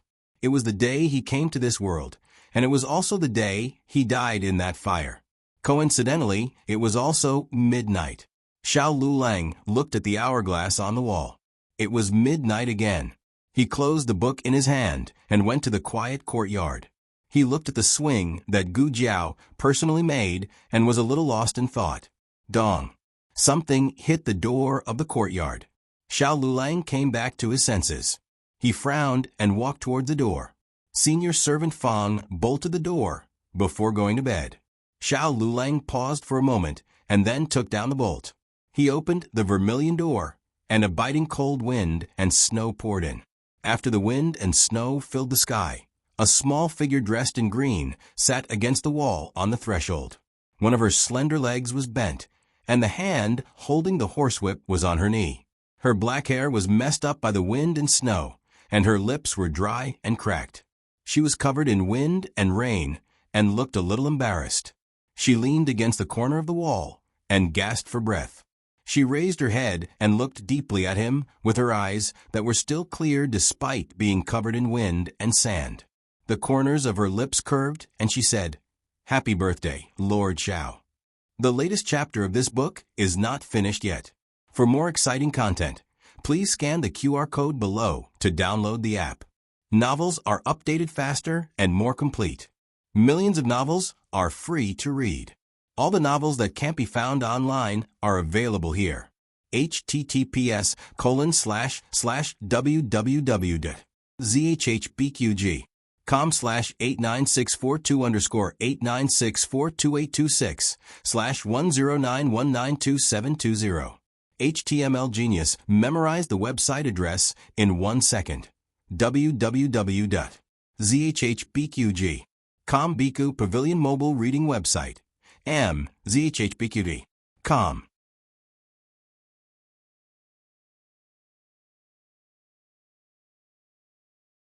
Chapter 524. The latest chapter of this book is not finished yet. For more exciting content, please scan the QR code below to download the app. The novel will be updated even faster. Millions of novels will be read for free. All the novels that can't be found online will be available here. When she said this, her chest rose and fell slightly. Although she tried her best to calm her breathing, she was still out of breath. It could be seen how hard she had been running all the way here. She didn't even have the strength to stand up, which was why she bumped into the door with a loud thud. She didn't want Xiao Hang to see her in such a sorry state, so she sat on the hard threshold with a calm look. She leaned against the cold corner of the wall, but she didn't know that her tiredness was written all over her face. Even so, when she looked at him, her eyes were still shining. The wind and snow were raging between heaven and earth, and the cold wind was whistling. Xiao Heng's heart seemed to be filled with a boiling heat wave. His blood was rushing rapidly, but he held his breath. He looked at her in disbelief, and his deep eyes clearly reflected her sorry figure. The snow in Ji City sealed the mountains, and the 100,000 soldiers were unable to advance. However, she crossed the mountains alone, braved the strong wind and cold snow, and appeared in front of him on his birthday. Xiao Hung was well-read and had a belly full of classics, but at this moment, he couldn't find the right words to describe his feelings. He suddenly felt a little upset and even a little painful. He didn't say anything, but the look in his eyes said it all. It was just a birthday that he didn't care about. Why did she rush back? Why didn't she wait for the wind and snow to pass? Why didn't she go with the imperial court's army? Why, what else could it be? It was just something that he didn't care about, but someone cared about it for him. Xiao Heng's heart was moved, but there was no change in his expression. He quickly took off his outer robe, squatted down, and wrapped the outer robe with his body temperature around Gu Jiao's body. Gu Jiao's body was enveloped by a huge wave of warmth, followed by his unique, manly aura and delicate fragrance. She sniffed and said with a little nasal voice that was frozen, "You smell so good." Xiao Hung looked at the tip of her nose, which was red from the cold. "You're so cold. Can you still smell my fragrance?" "Yes, it smells good," Gu Jiao said with certainty. Xiao Hung was originally looking at her disheveled appearance and thinking about the risks and hardships she had faced along the way. His mood was a little complicated and heavy, but after her interruption, he didn't know whether to laugh or cry. Xiao Hung brought in the red tasseled spear that she had placed beside her leg. He also untied her small basket. With one hand around her back and the other around her knees, he gently lifted her up. "I can go," Gu Jiao said. She didn't forget that he was still lame. When they were at home, she didn't even let him carry her in little Jing Kong. "I can leave too," Xiao Hung said. Gu Jiao blinked and looked at him. Xiao Hung stood up with her in his arms. She could feel the strength in his arms. Compared to when she left the capital, he was stronger and had the strength of a grown man. Gu Jiao looked at his legs again and was surprised to find that he could walk very well. Gu Jiao made a sound of surprise. "Your legs aren't lame anymore?" "No." A certain person turned back into a little lame in a second. In reality, he had recovered a long time ago. After resolving the misunderstanding with Princess Xian Yang, he was able to walk freely the next day. He had originally planned on giving her a pleasant surprise on her birthday, but a certain girl had turned around and ran away. Very good. She had to pay the price. When Gu Jiao left the capital, it was autumn, and she didn't wear much. Now that it was late winter, her cotton clothes didn't weigh much. Xiao Hung hugged her even tighter. The little guy at home was already 3 months old and didn't need to drink milk at night. The wet nurse didn't need to live here anymore. Yao Shi brought the little guy back to their original room and left the east room for Gu Jiao. Yuya came every day to clean it and change the bedding. Xiao Hung carried her into the room and placed her on a cushioned chair. "Sit for a while. I'll go burn a charcoal brazier for you." After saying this, he turned around and went to the kitchen. He lit some straw and firewood in the hearth. After they were burning, he put in the silver charcoal. The silver charcoal had been sent from the palace. It was all high-quality, smokeless charcoal. It was very easy to light and was very resistant to burning. While waiting for the silver charcoal to burn, he poured some water into the pot and cooked a bowl of noodles with vegetables and egg. He also cut a few pieces of sausage and bacon. When the silver charcoal was done, the noodles were also ready. He carried the noodles to the east room. Gu Jiao lay on the table drowsily. She wasn't just tired. She was completely exhausted. Xiao Hung gently touched her forehead. It wasn't hot. He was slightly relieved and said, "Eat something first before you sleep." "And?" Gu Jiao vaguely replied. She hadn't eaten anything for a day and night and was indeed hungry. She gave a small yawn and picked up some vegetables with her chopsticks to put into her mouth. Then, with a shudder, she woke up. After Xiao Hung brought the brazier in, he remembered that there was still a horse outside. He went to lead the horse in and tied it to the old chancellor's stable. His movements were very light and didn't wake anyone up. When he returned to the east room, he saw that Gu Jiao was no longer sleepy. There was nothing that could be done. Her husband's dark cuisine was too refreshing. The effect was comparable to essential balm. Gu Jiao looked at her husband's handsome face. Adhering to the principle of being a feast for the eyes, She finished a bowl of noodles that tasted indescribable. There wasn't even a drop of soup left. Xiao Hung poured her a cup of warm water to dispel the grease. Was the journey hard? It wasn't hard. I'm not going to war. I'm just going to be a doctor. As soon as she finished speaking, a dagger fell out of her sleeve with a clang. It was the dagger of the Chun Gurong family. It was one of the spoils of war in ancient Moon City. Gu Jiao blinked. If I'm not embarrassed, it's others who are embarrassed. She bent down to pick up the dagger without changing her expression. With another clang, a sleeve arrow fell out. It was the hidden weapon of the Tang family's archers. It was one of Tang Yueshan's personal treasures. Her face didn't turn red, and her heart didn't skip a beat. She calmly picked up the sleeve arrow. Just as she put the arrow and dagger on the table, she accidentally touched the small basket. The small basket fell on the table, and the things inside fell out. Darts, battle axes, meteor hammers, 9-section whips. Xiao Hang's eyes became very dangerous. Gu Jiao rolled her eyes. Would you believe me if I said I picked them up? Xiao Hung, huh? I have something for you. Gu Jiao changed the topic in a second. She took out something tightly wrapped in cloth from the small basket and handed it to him. Open it and take a look. Xiao Hung still wanted to pursue the matter of her going to the battlefield. He originally thought that she went to the border to rescue the old duke who had fallen into the enemy's hands. However, it seemed that she had robbed the entire army of the Chun state. It was obvious that she had been on the battlefield a lot. Gu Jiao didn't give him a chance to pursue the matter. She decisively opened the bundle and handed him a book that exuded a historical aura. Xiao Hang's eyes were immediately attracted. The book was written in the language of the previous dynasty. The language of the current dynasty evolved from the language of the previous dynasty. The font and interpretation were slightly different. Gu Jiao opened the book. Xiao Hung took a closer look. It was filled with the names of the Huangfu family. His eyes paused. A jade disc from the previous dynasty? Yes. Gu Jiao nodded. She had burned down the prince consort study. The prince consort thought that she had burned the jade disc as well, but she hadn't. She had stolen it. The Great Li dynasty had ruled for 300 years. After that, it had been secretly inherited for another 200 years. This Huangfu family genealogy recorded every member of the imperial family of the previous dynasty. It had great research and archaeological value.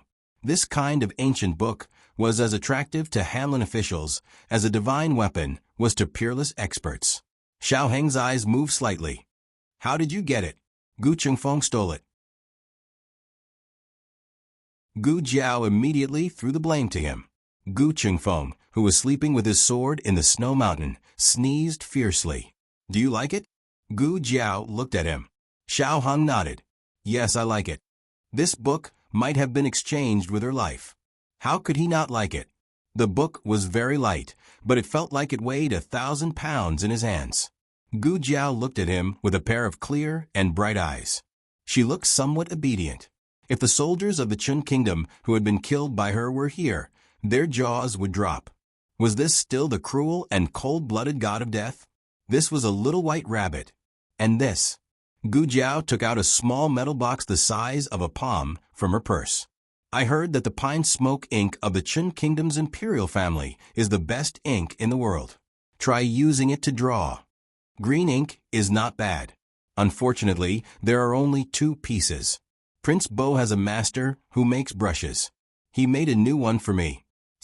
Gu Jiao continuously took out small gifts from the small basket on her back. He didn't know how many things she had in there. Xiao Hung stared at her deeply. Every time she took out a small gift, his eyes would deepen. After she took out a small gift for the umpteenth time, he finally couldn't hold it in anymore. He gently clasped one of her wrists and pulled her into his arms. Gu Jiao was caught off guard. Her small head bumped into his warm chest. His drumming heartbeat passed through the thick material of his clothes and into her ears. Her ears were burning from the sound of his thumping. The surroundings suddenly seemed to be quiet. Only each other's breathing and heartbeat could be heard. Are you hurt?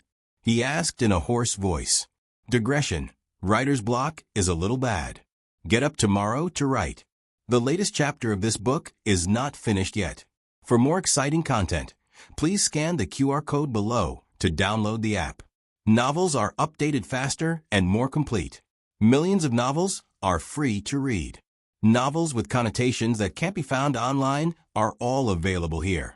https://www.zhbqg.com/89642_896426/109169111.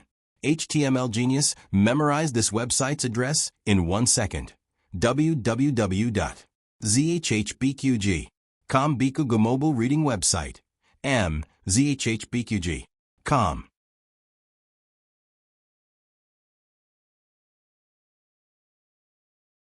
Chapter 5:25. The latest chapter of this book is not finished yet. For more exciting content, please scan the QR code below to download the app. Novels are updated faster and more frequently. Millions of novels are free to read. Novels with content that can't be found online are all available here. If she wasn't injured, would he let me see the pentacle? Gu Jiao's eyes widened. She shook her head in his arms. No, absolutely not. Being sick doesn't count as being injured. She didn't lose a single hair. Xiao Hung felt the furry little head in his arms turn around, tickling his heart. He took a deep breath and held Gu Jiao's little shoulder to help her sit up straight.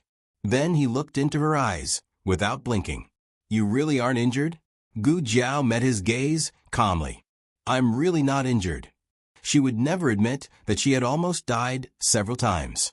She had even been frozen into a small ice sculpture on the ice field and had fallen seriously ill. Didn't Xiao Hung know her well? Even if she poked a hole in the sky, she would never feel guilty. But she had changed the topic too quickly. It was impossible that nothing had happened on the frontier. Xiao Hung asked directly, "Where are you injured?" Xiao Hung asked directly. Gu Jiao wouldn't be tricked by him. I'm not injured anywhere. If you have the ability, you can guess that I was almost frozen into a small ice sculpture. Or that I almost died from a small epidemic. How could you guess? If she hadn't experienced it herself, Gu Jiao wouldn't have guessed it herself. Gu Jiao saw that he still didn't believe her. She simply spread her arms and leaned against the back of the chair. She used her trump card. Why don't you check it? Xiao Hung looked at her deeply. Suddenly, he stood up from his chair and leaned over her. He had one hand on the armrest of the chair, and his tall body pressed down on her. His other hand held onto her soft waist, and with a trace of a man's danger, he said, "Are you sure you want me to check, Jiao Jiao?" That sound of Jiao Jiao made Gu Jiao's ears go limp. She stared blankly at his handsome face that was inches away from hers, feeling his scorching breath. The warmth of his palms was transmitted to her waist through the fabric of her clothes, and her originally cold waist seemed to be on fire in an instant. He didn't have much strength, but it was this kind of domineering and restrained feeling that made it hard for people to resist. Gu Jiao blinked her eyes. She suddenly reached out her hand and hugged his waist that was filled with masculine strength. He took a deep breath. Gu Jiao whispered, "Jiao Jiao wants it." What? He Jiao Jiao's voice. Gu Jiao hugged his waist tightly and used the strength of her arm to gently lift her body. Their breaths were almost touching. Xiao Hang's large hand that was holding her slender waist suddenly tightened. He hugged her soft body. His arm supported her back, and his palm held the back of her head, not letting her feel any force. "Jiao Jiao, what do you want? Why aren't you saying anything? Are you shy?" Xiao Hung didn't wait for Gu Jiao's reply. He gently raised his head and saw that Gu Jiao had fallen asleep leaning on his arm and palm. Xiao Hung, Gu Jiao was indeed exhausted. There was no need to mention how difficult it was to climb the snowy mountains. After leaving the mountains, she had to travel day and night without stopping. Every time she stopped at a relay station, she would change the strongest horse. However, the horse could be changed, but the rider could not be changed. She hadn't slept well for many days. Xiao Hung slowly carried her and carefully placed her on the bed. In fact, she was so exhausted that she wouldn't wake up no matter what. Xiao Heng's movements were still gentle. Xiao Heng took off her shoes and coat, took off her hair tie, and pulled the quilt over her. He tucked in every corner of the quilt and wrapped her small body tightly. Then he looked at her emotionally, bent down, and gently kissed her forehead. At dawn, little Jing Kong woke up as usual. Bad brother-in-law wasn't around. This wasn't strange, as his bad brother-in-law woke up earlier than him. Today was New Year's Eve. It was a pity that Jiao Jiao didn't come back. He was so listless that he didn't even bother to wear his new clothes. He slowly put on a set of old clothes and walked out with his head drooping. He habitually walked around Gu Jiao's room first before going to wash up. He was like a soulless puppet as he slowly walked into the room. He walked around the bed, turned around, and went out. He picked up a small toothbrush made of a ponytail in the backyard. As he brushed, his slow mind suddenly had an image. There was someone on the bed. Jiao Jiao. Yeah. Little Jing Kong didn't even want his small cup and toothbrush. He turned around and ran towards Gu Jiao's east room. At this time, Yao Shi, Gu Yan, and Gu Xiaoshan also came over from the east room's door. It wasn't strange for Yao Shi and Gu Xiaoshan to wake up early, but Gu Yan, who always liked to sleep in, also woke up. Probably because of the twins' reaction. Gu Yan actually woke up in the middle of the night. Then he went to Gu Jiao's side and lay down. Smelling his sister's scent and holding his sister's hand, he finally felt that the half of him that was cut off and taken away had returned to him. Jiao Dash, little Jing Kong, had just opened his mouth when Gu Yan covered his mouth. Little Jing Kong anxiously looked at Jiao Jiao, who was sleeping soundly on the bed. He grunted a few times and gave up struggling. Although he really wanted to Jiao Jiao, he couldn't make a fuss about Jiao Jiao. Let's go out first, Yao Shi whispered. Everyone nodded and reluctantly went to the central room to sit down. Nanny Fong excitedly walked in from the back door of the central room and asked in a low voice, "I just heard the young master and master was say that eldest miss is back." The old chancellor had been very worried about Gu Jiao, so after dawn, Xiao Heng first told Yao Shi the news of Gu Jiao's return, and then went to report to the old chancellor that she was safe. Yao Shi also couldn't hide the excitement in her heart. She nodded with a smile and said in a low voice, "She's back." Nanny Fong put her hands together and said, "Amitabha, thank the heavens." Before Gu Jiao left, she left a letter for the family. In the letter, she said that she was going to be a doctor. Except for Xiao Heng and Gu Yan, everyone else believed her.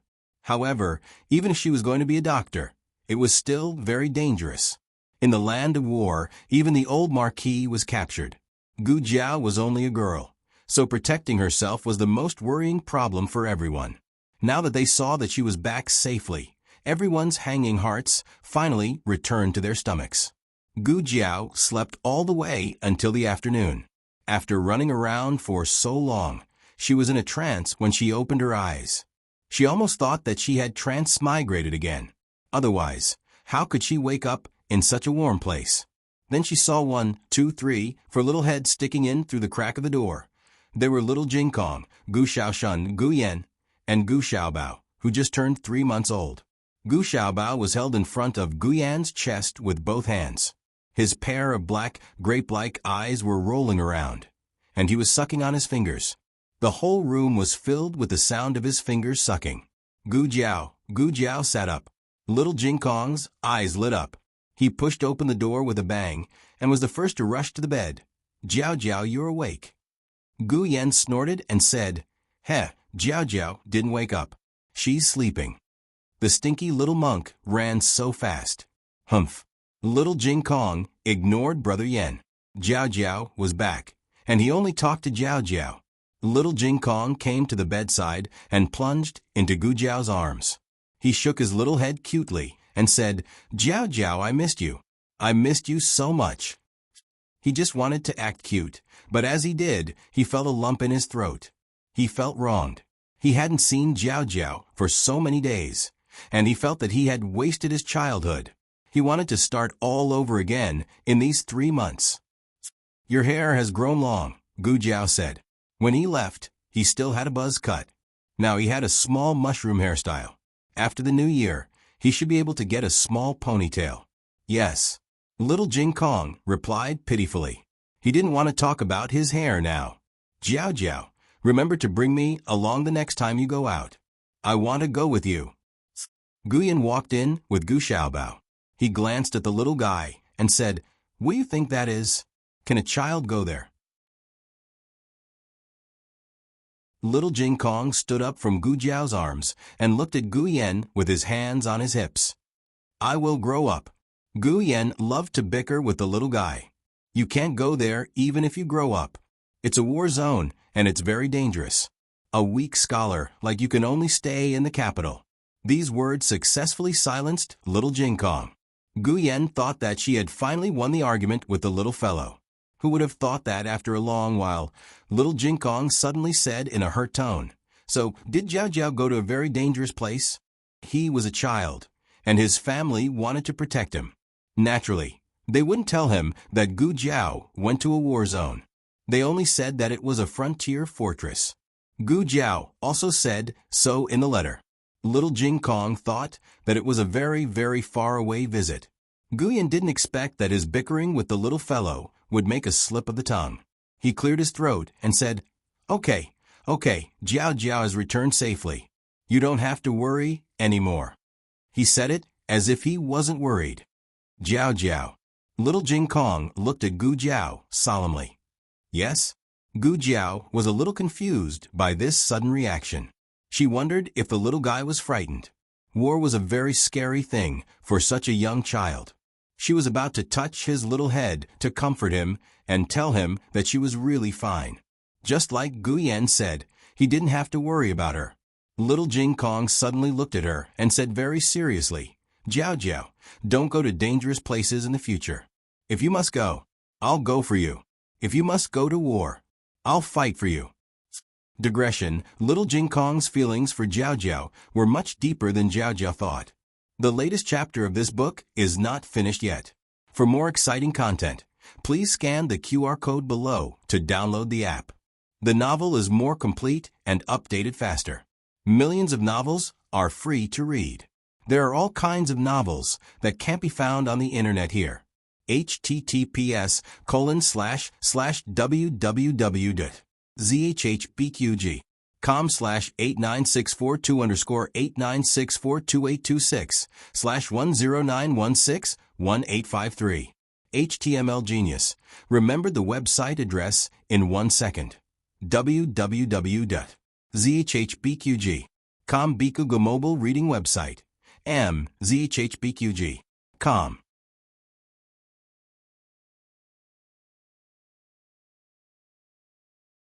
Chapter 5:26. Please scan the QR code below to download the app for more interesting content. The novel was updated faster and more frequently. Millions of novels were free to read. There were all kinds of novels that could not be found online. Today was little Jing Kong's 5th birthday, if he was indeed born on New Year's Eve.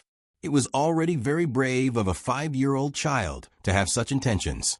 "Fighting will hurt," Gu Jiao said. "You'll bleed and get hurt." Little Jing Kong suddenly became nervous. Then, "Jiao Jiao, are you hurt?" Gu Jiao was speechless for a moment. "I was just scaring you and asking you to beat the Tang clan. Why are you focusing on me?" Gu Jiao felt warm in her heart. It was a feeling that she had never experienced in her previous life, but she felt a lot more after coming here. Gu Jiao touched his little head and shook her head with a smile in his helpless eyes. "I'm not hurt." Phew, little Jing Kong heaved a long sigh of relief. After that, he patted his little chest and said like a little man, "I'm not afraid of pain, injury, or bleeding." He was afraid that he would not Jiao Jiao. He lowered his head and twirled his little fingers. Little Jing Kong grew up in the temple. The abbot, his master, and his senior brothers were all very good to him. But some things could not be made up in the temple. The gaps in his life were filled by Gu Jiao bit by bit. Gu Jiao could never imagine how important she was to him. The corners of Gu Jiao's lips curled up. Jing Kong is really brave. Little Jing Kong was flattered. He raised his little chin and said, Of course, I'm the bravest little man in the family. Gu Yan snorted. Little brat. Little Jing Kong stayed with Gu Jiao for a while. His little heart was comforted, and he happily went to the backyard to practice martial arts. Without the loudspeaker, the room was quiet. Gu Yan came to the bedside and sat down. There were only 3 of them left in the house. Little Jing Kong's combat power was equivalent to that of a regiment. Even if the 3 of them worked together, they wouldn't be as troublesome as him. For a moment, the atmosphere was particularly harmonious. Gu Jiao sat at the head of the bed and looked at the little munchkin in Gu Yan's hands. She made a sound of surprise and said, "This is little brother? You've grown so big?" Gu Xiaobao called her sister. Gu Yan lowered her head and said to Gu Xiaobao. Perhaps because he heard his name, Gu Xiaobao stopped sucking on his fingers. He lifted his head to look at Gu Yan, then at Gu Jiao. Gu Jiao was undoubtedly a stranger to Gu Xiaobao. However, Gu Xiaobao had a good temper. He usually didn't cry or make a fuss. When the neighbors came to hug or pinch him, he would give them face. Gu Yan placed Gu Xiaobao in Gu Jiao's arms. Indeed, he didn't cry. He just opened his big round eyes and drooled as he stared unblinkingly at Gu Jiao. Gu Xiaobao was chubby, and the 2 lumps of meat on his face were heavy. He looked especially like a little Fua. Gu Jiao looked at his silly and adorable appearance and couldn't help but laugh. Gu Xiaobao was already 3 months old. He could actually recognize people. For example, he liked Yao Shi the most, followed by nannies. After all, they had milk to drink. When there was no milk to drink, Gu Xiaobao would eat his fingers. However, perhaps because he had never seen Gu Jiao before, Gu Xiaobao was a little confused. He was so confused that he forgot to eat his fingers. Then, in the next second, he stuffed his favorite little finger, which even Gu Yan couldn't bear to give to him, into Gu Jiao's mouth. The 3 little men didn't occupy Gu Jiao for too long. This was because when the little monk went to the rear courtyard to practice, he deliberately shouted, "Jiao Jiao, wake up!" Thus, Yao Shi, Nanifang, Yi, and the old chancellor all put down their work and came over. Gu Jiao dressed neatly, washed up, and went to the central room. Yao Shi and the old chancellor sat at the table and watched her. Nanifang and Yuya stood behind Yao Shi. Nanifang kept wiping her tears and cried even harder than Yao Shi. "Nanny, eldest miss is back," Yuya whispered. Nanifang choked with sobs and said, "I know, I'm just happy. After looking forward to it for so many days. He finally came back, didn't he? We can finally have a good new year." When Gu Jiao was lying inside, Nanifang wasn't so emotional. However, when she saw Yao Shi holding Gu Jiao's hand with red eyes, she immediately couldn't hold it in anymore. Yao Shi was still trying to hold it in. She held back her tears and touched her daughter's cheek, saying, "You've lost weight." Her face was also red from the cold. It wasn't as white and glossy as when she was in the capital. It could be seen that she had suffered a lot in the past 3 months. Yao Shi was very distressed. She asked Gu Jiao about what happened at the frontier fortress. Gu Jiao only said that everything was fine. The war was over, the city was taken back, the border of Zhao country was defended, and the old Marquis and Princess Ning were saved. How many soldiers died, how much they paid, how many people lost their homes, and how many times she narrowly escaped death. She didn't mention these. Yao Shi also knew that her daughter only reported the good news and not the bad, so she didn't force her. She smiled and wiped away her tears, saying, "It's the new year, let's not talk about this. It's good that you're back. Your grandfather and 2 older brothers are all right, right?" Everyone in the capital knew that Gu Chongqing had been ordered to go up north. Although Gu Chengfeng had slipped out, he had caused Marquis Gu to suffer a beating. When Marquis Gu looked back, he knew that this fellow had gone up north to find the old Marquis. Gu Jiao nodded. "They're all well." All 3 of them were injured, but they were recovering well. Gu Chengfeng was the most resistant to beatings and was the first to recover. Gu Chongqing's injury was also not a big problem. Now, only the old Marquis still needed to recuperate. After returning to the capital, He would do rehabilitation with Tang Yushan. Yao Shi looked at Gu Xiaobao, who was being shaken back and forth by Gu Yan. She gently said to Gu Jiao, "When your grandfather comes back, let's go to the residence to see him." He was a sworn brother, so he had to visit him. Yao Shi and her daughter had endless things to talk about. Until Gu Xiaobao was hungry, she then carried Gu Xiaobao to feed him. The old chancellor also asked about the situation at the frontier. He was not as easy to fool as those at home. He was once exiled to the frontier for 5 years because of Zhuang Jin's, so he knew how hard it was at the frontier. "Sai, it's been hard on you." The old chancellor sighed. "You don't know how much Aheng misses you. He comes to the palace every 2 to 3 days. The officials think he can't wait to climb up the ranks. In fact, it's all to inquire about the news at the frontier." Xiaoheng just came out of the study and happened to hear the old chancellor's words. Gu Jiao also happened to look at him. He didn't know whether to advance or retreat. He cleared his throat and said, "I'm concerned about the military situation." Gu Jiao, "Oh." The old chancellor asked about the remnants of the previous dynasty. "Prince Yi and the prince consort are really dead?" Gu Jiao nodded. "The prince consort was killed by Gu Chongqing. Prince Yi died of illness. The power of the previous dynasty should be completely disintegrated." The old chancellor asked, "What's going on in Qin country? How did Yuan Tang escape from the capital and surrendered to the Gu army? Their military strength is above the Gu army. There's no need for them to surrender without a fight, right? Could it be a conspiracy?" The old chancellor couldn't be blamed for being so cautious. Everything that happened in Qin country was too unbelievable. Besides, Xiaoheng didn't tell the old chancellor that he was the one who let Yuan Tang out of the capital. As for the friendship between Yuan Tang and Gu Jiao, the old chancellor didn't know anything about it. Surrender was what Zhao country called it. In fact, it was a truce between the two armies. Qin country had more military strength than the Gu army by 40,000, but the morale of Qin country was not as good as that of the Gu army. Moreover, Qin country had serious internal strife. The war caused the national treasury to be in deficit. They couldn't afford it. The old chancellor thought, "What's going on with the Rong family? Their sister is the imperial concubine, but they went to help Prince Bo?" Gu Jiao said, "Because the monarch doesn't want to make imperial concubine Rong the empress."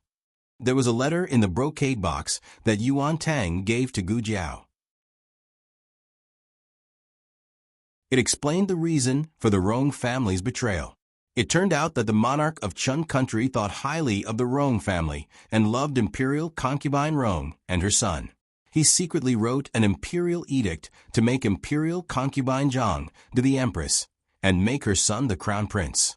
Noble consort Rong told the Rong family about this news. Noble consort Rong's original intention was that her father and brother could make a decision for her, whether by coercion or enticement, to make the king of Qin retract his decree and make her empress instead. Who would have thought that at this time, Prince Bo came to the door. He came to propose marriage for his only son, Rong Yao's daughter. As long as he became the king, Rong Yao's daughter would be the rightful crown princess. In addition, he also promised a lot of power and land to the Rong family. He was much more generous than the monarch of Qin country. However, the Rong family had enough of the days of being at the mercy of others. Instead of supporting others to be the emperor, they would rather be the emperor themselves. Imperial concubine Rong had a younger son who was less than 5 years old. It didn't matter if Yuan Tang died. They would support the 5-year-old 9th prince to ascend the throne. After that, they would let the 9th prince abdicate in the Rong family. That way, the Rong family would be able to rule the world. Prince Bo came to the Rong family to ask a tiger for its skin. In the end, he died under Rong Yao's sword. After this incident, the monarch aged 10 years overnight and never mentioned making imperial concubine Zhang to the empress again. Yuan Tang also didn't force the monarch to make him the crown prince. Yuan Tang just told the monarch that he was determined to be the crown prince, whether the monarch gave it to him or he took it himself. The monarch was poisoned by Prince Bo and was almost dead. How could he fight against Yuan Tang, who was at the peak of his power? If nothing unexpected happened, the next time Yuan Tang went to Zhao country, he would be the crown prince of Qin country. After hearing Gu Jiao's explanation, old Chancellor let out a long sigh. The royal family doesn't have any kinship.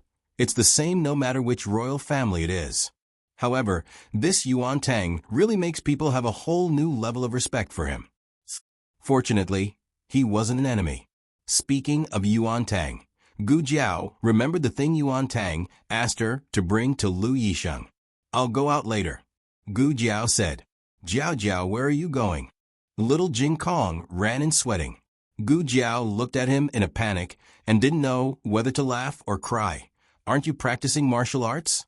Have you been eavesdropping on our conversation?" "I didn't eavesdrop.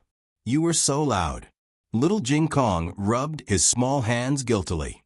Well, he did eavesdrop a little, but he didn't do it on purpose, and he didn't understand. He was just worried that Jiao Jiao would suddenly leave without saying goodbye. Since Gu Jiao had returned, she naturally had to enter the palace to report to her grandaunt that she was safe. She had thought about it. After reporting to her grandaunt, she would go to Lu Yisheng's place to give Yuan Tang's gift to him. "Jiao Jiao, can I go with you?" Little Jing Kong asked cutely. "Okay." Gu Jiao rubbed his mushroom head. His hair was soft and comfortable to rub. Little Jing Kong stretched his small head. "Jiao Jiao, if you like, you can always rub it. It doesn't matter if you rub it until it's bald." Xiao Hong walked over with his cane and said calmly, "I happen to have a memorial from the Ministry of Rights to present to His Majesty. Let's go to the palace together." The old Chancellor's mouth twitched. Presenting a memorial to His Majesty on New Year's Day? Could it be any more ridiculous? Unfortunately, only the old Chancellor knew about the imperial court. The rest of the family didn't. "Bad brother-in-law, why do you have to go too?" Little Jing Kong suddenly felt a little resentful.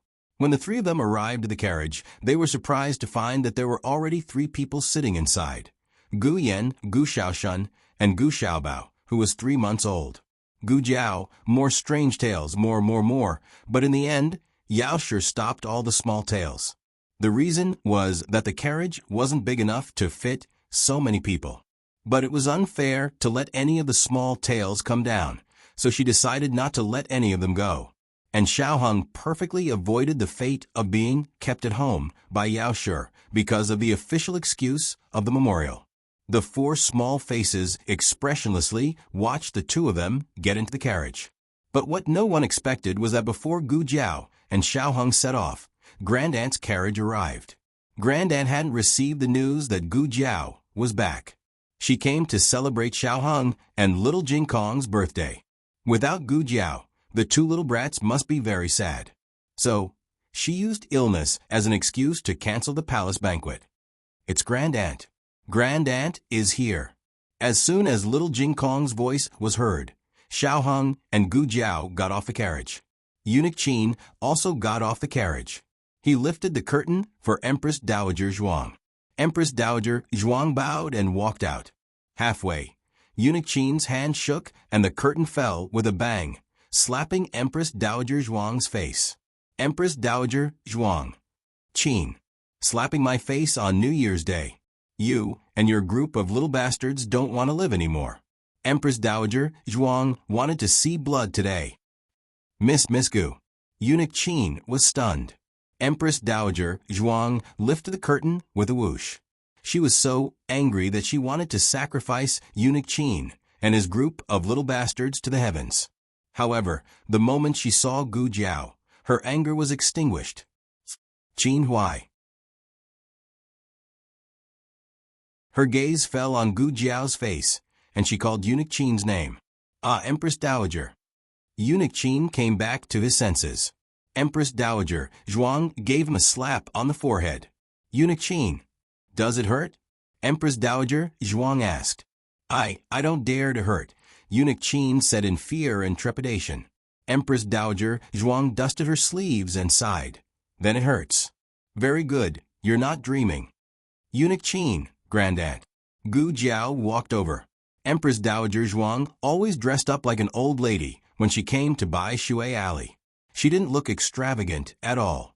Even her carriage was no different from a commoner's carriage. But the stool was a little steep, so someone had to hold it.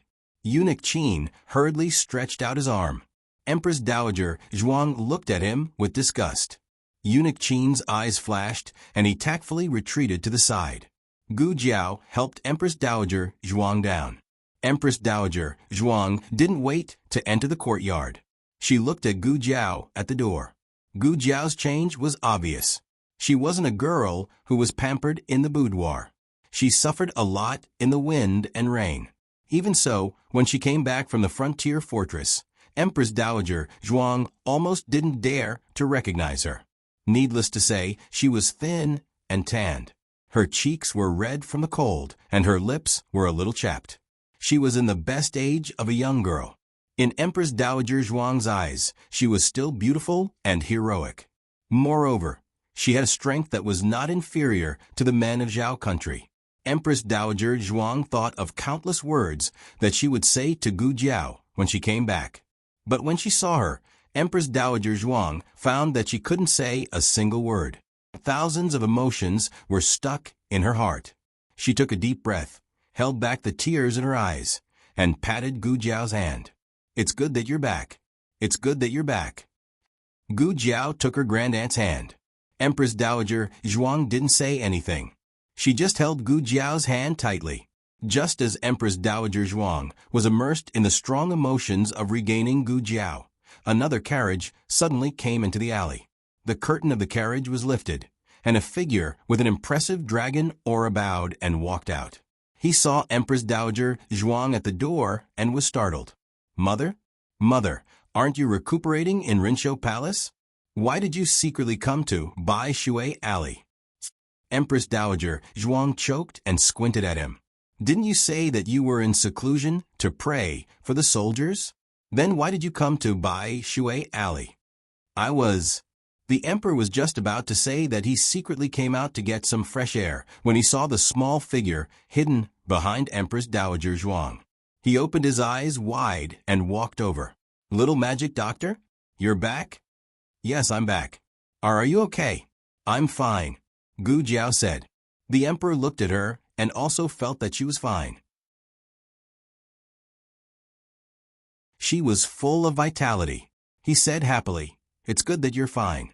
You finally came back safely. Mother won't ignore me anymore." Empress Dowager Zhuang's mouth twitched and her face darkened. She didn't realize that blaming you for taking Jiao Jiao to the frontier was just an excuse. "I just simply didn't want to talk to you." The emperor didn't receive any disdain from his mother at all. He was very happy. First, his mother finally wanted to talk to him. Second, the little magic doctor came back safely. The little magic doctor also contributed to the victory of the frontier fortress. He wanted to reward her. The latest chapter of this book is not finished. For more exciting content, please scan the QR code below to download the app. The novel is updated faster. Millions of novels are free to read. There are novels with connotations that can't be found on the internet here. https://www.zhbqg.com/89642826/1091455623. HTML Genius remembered the website address in 1 second. www.zhbqg.com Biku Go mobile reading website. zhbqg.com.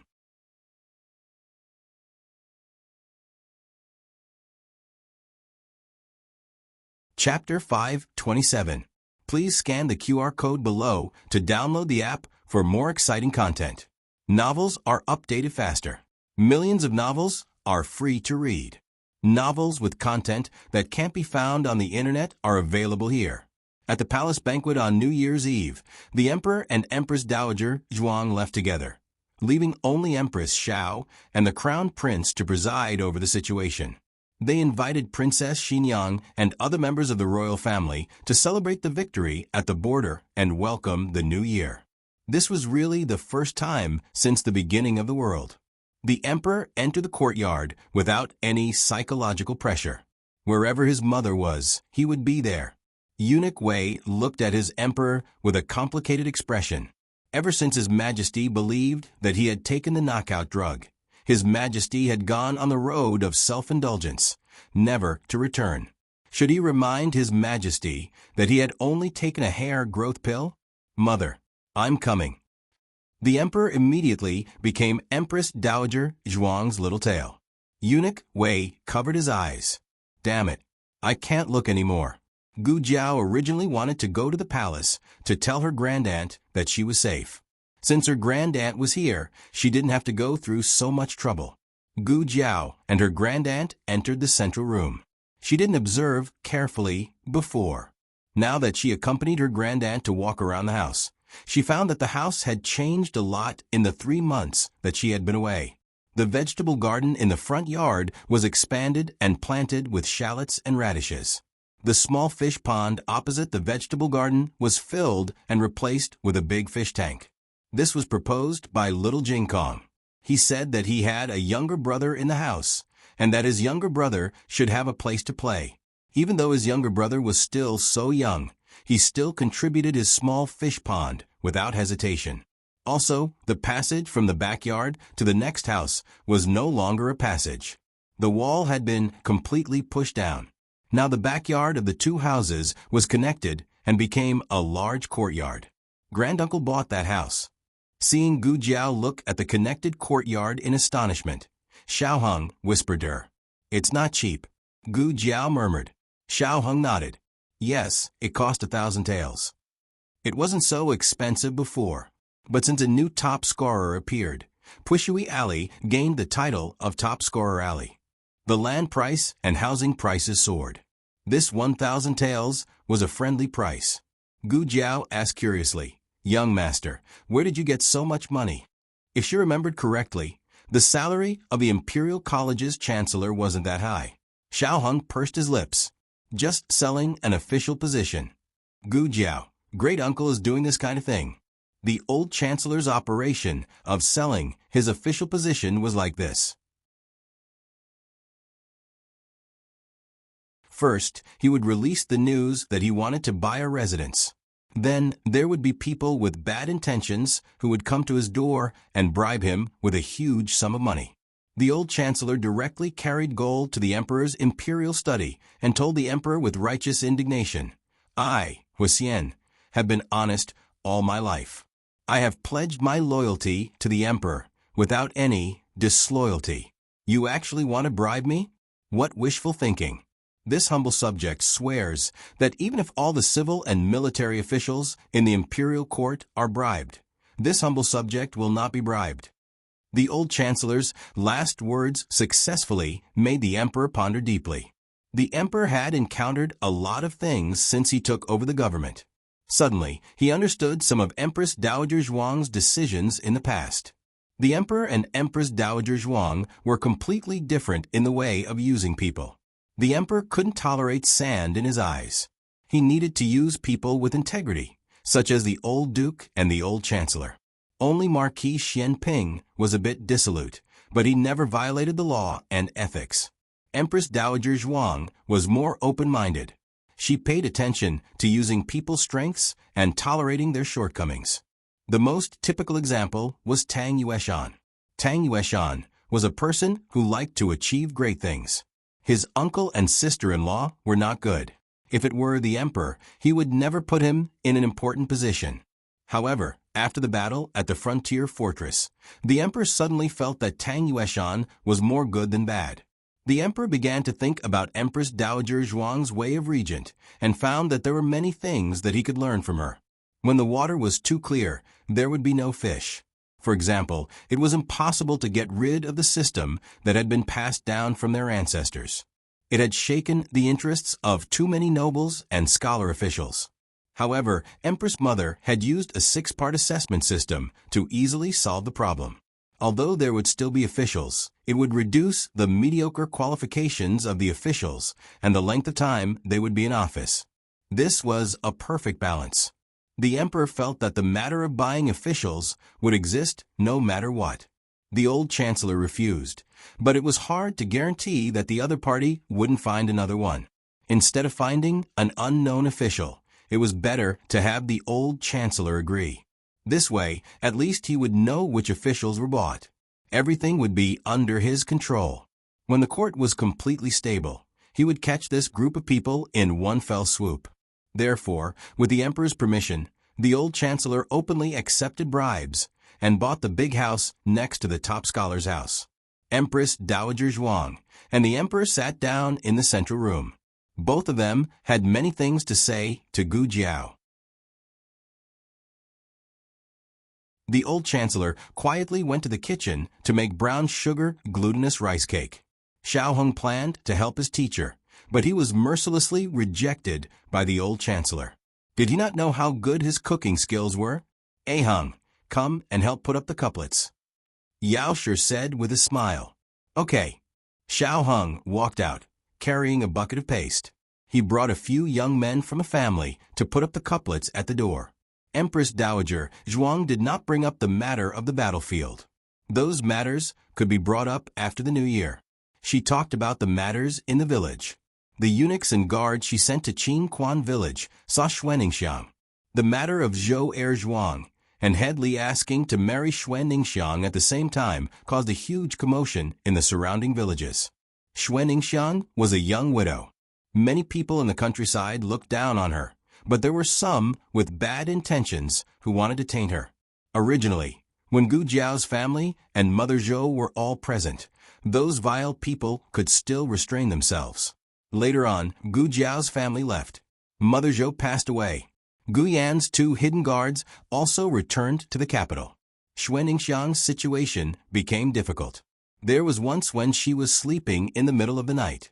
A ruffian from a neighboring village actually climbed over the wall and entered her room. He pressed her down on the bed and bullied her. It was only when Guo woke up and cried too loudly that the villagers came that the ruffian did not succeed. There was no way to hide news in the countryside. What happened in the night spread throughout the village the next day. That ruffian was called Li Dezhu. His wife went to Xuanningsiang's house the next day and had a big argument. She cursed Xuanningsiang as a fox spirit, a lowly hussy, a little whore. She stripped naked in the sorghum field and seduced her man. She even told her man to go find her in the middle of the night. Xuanningsiang went from being a victim to a fox spirit who seduced people. It was hard to explain. There were many similar incidents. Xuanningsiang never mentioned it in the letter. If Empress Dowager Zhuang's people didn't go to the countryside, they wouldn't know that Xuanningsiang had suffered so many grievances. Luo Li was protecting Xuanningsiang, but the more he protected her, the more gossip there was. In the end, he, as Li Zheng, became an outsider. After Dean Li learned of this matter, he wanted to bring Xuanningsiang to town. At this time, Zhou Erzwang came back. It was unknown how the matter became known to everyone. In short, the whole village knew that Xuanningsiang was fancied by their brother-in-law and the dean of Qinxiang Academy. To be exact, they believed that Xuanningsiang had seduced them. Xuanningsiang was scolded miserably. Her maternal family, who was 100 li away, also received the news. They came to catch Xuanningsiang and scolded her.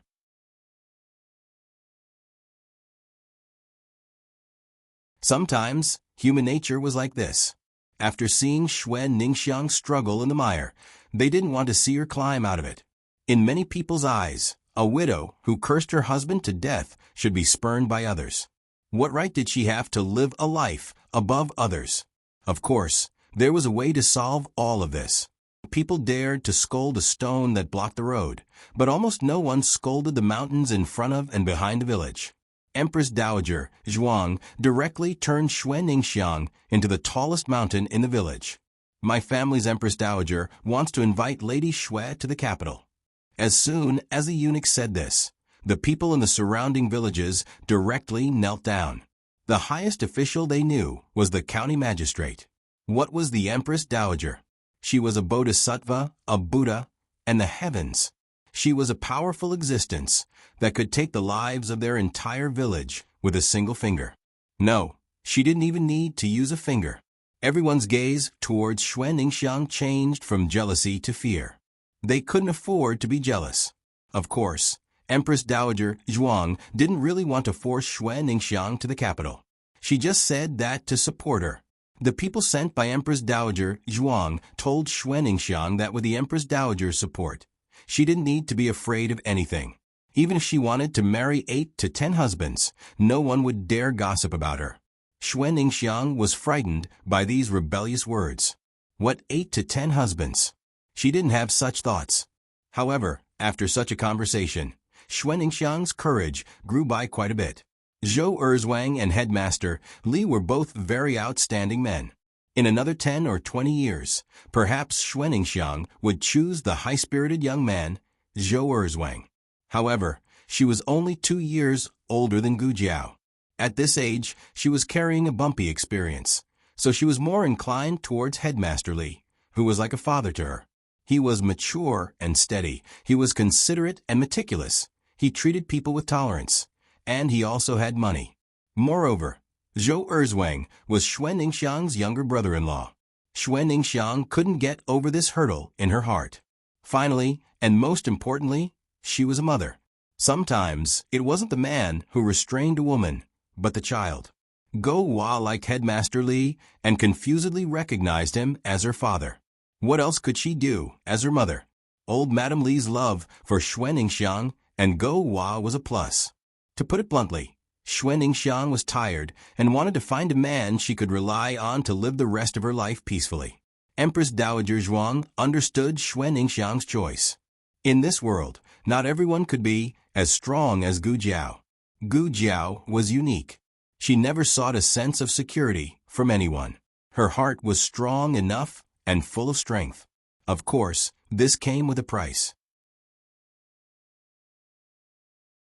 She wasn't born strong, but there were too many things that she needed to carry with her young shoulders. Jiao Jiao, she carried all of them. Xuan Ningxiang didn't need to become the second Jiao Jiao. She could live her life comfortably. In addition, Xuan Ningxiang wrote a letter to Gu Jiao. Empress Dowager Zhuang always kept it in her purse when she played cards. She gave the letter to Gu Jiao. This time, Xuan Ningxiang didn't report the good news or the bad news. After all, Empress Dowager Zhuang's people already knew everything. There was no point in hiding it. In the letter, she asked about the Empress Dowager's situation. Why did the Empress Dowager know her? Was it because Xiao Lulang, the new top scorer, was doing too well in the capital? Or was it because Gu Jiao and the Marquis's mansion that the Empress Dowager's people were alarmed? Xuan Ningxiang thought that she didn't have that much face. Could it be that the old lady with leprosy is the Empress Dowager? I don't have that luck. Then, didn't I cook for the Empress Dowager? The Empress Dowager also helped me look after my baby? It can't be. My ancestral grave doesn't emit smoke. Gu Jiao thought for a while and replied, Do you want to go back to your ancestral grave? Jiao Jiao. Jiao Jiao. Little Jinkong ran over with a letter in his hand. He was originally pasting couplets. When he suddenly saw Gu Jiao reading the letter, he remembered that he also had a letter. Children were like this. Jiao Jiao, Brother Ming, sent me the second letter. Do you want to show it to me? Gu Jiao asked. A letter was a very private thing. Gu Jiao wouldn't casually open little Jinkong's letter just because he was a child. But if he wanted to share it with her, Gu Jiao would gladly accept. Yes, I want to show it to you, Jiao Jiao. Little Jinkong nodded. Gu Jiao opened the letter. It was full of greetings between children. Little Jinkong mentioned some interesting things about his family and the Imperial College in the last letter, which successfully aroused Ming-er's interest in learning. Ming-er told little Jinkong that he also went to the Imperial College to study. However, he was going to the martial arts class. The Imperial College of the Liang Kingdom was slightly different from that of the Zhao Kingdom. It was divided into civil and martial arts classes. It was probably because the Liang Kingdom's imperial examination not only included civil, but also military examinations. When little Jinkong read the letter for the first time, he didn't feel much. Now that he read it again with Gu Jiao, he suddenly felt very envious of Brother Ming. He also wanted to learn martial arts. He wanted to protect Jiao Jiao. Along with the second letter was the thank you gift about the music score of Reflection that Ming mentioned in the first letter. The letter was sent by Eagle, so it came quickly. The thank you gift was carried by horse carriages, so it took a long time. The thank you gift was prepared by Princess Yu and her husband. It was some specialties of the Liang Kingdom and more than a dozen children's toys. They were quite thoughtful. In addition, Princess Yu knew that little Jing Kong was talented and smart and was learning different languages. She specially selected 10 books that were only available in the Shangguan Kingdom, which were suitable for little Jing Kong's level. Xiao Heng made a plan for little Jing Kong. He read a little every day and improved a lot in the 3 Shangguan Kingdom subjects. In order to prove his improvement, little Jing Kong jumped off the chair and ran back to the room. He took his 3 Shangguan Kingdom poetry books and said, "Jiao Jiao, I'll recite them to you." He put his little hands behind his back and began to recite them while shaking his head. It was as if Gu Jiao could understand him. It was Gu Jiao's first time traveling. In the past, it was Xiao Heng who went out. Every time he came back, Xiao Heng could feel the changes at home. This time, it was Gu Jiao's turn to feel the changes. Gu Xiaobao had grown up, Gu Yan and Gu Xiaoshun had grown taller. Little Jing Kong had grown hair, and he could recite many Shangguan Kingdom poetry books. This feeling was quite novel. Dinner was not ready so quickly, but the hot water was ready first. Yao Shi asked the children to bathe. Quickly finish bathing and wash your clothes. There's no need to wash clothes on the first day of the Lunar New Year, Yao Shi said. I'll go bathe first. Little Jing Kong turned into an obedient baby who loved bathing. He had forgotten how much he hated bathing during the 3 months when Gu Jiao was not around. Jiao Jiao, go bathe too, Yao Shi said gently to Gu Jiao. Okay, Gu Jiao agreed. The hot water was only enough for 2 people to bathe. The rest of them had to wait for the next batch. Brother-in-law, thank you. Please help me bathe.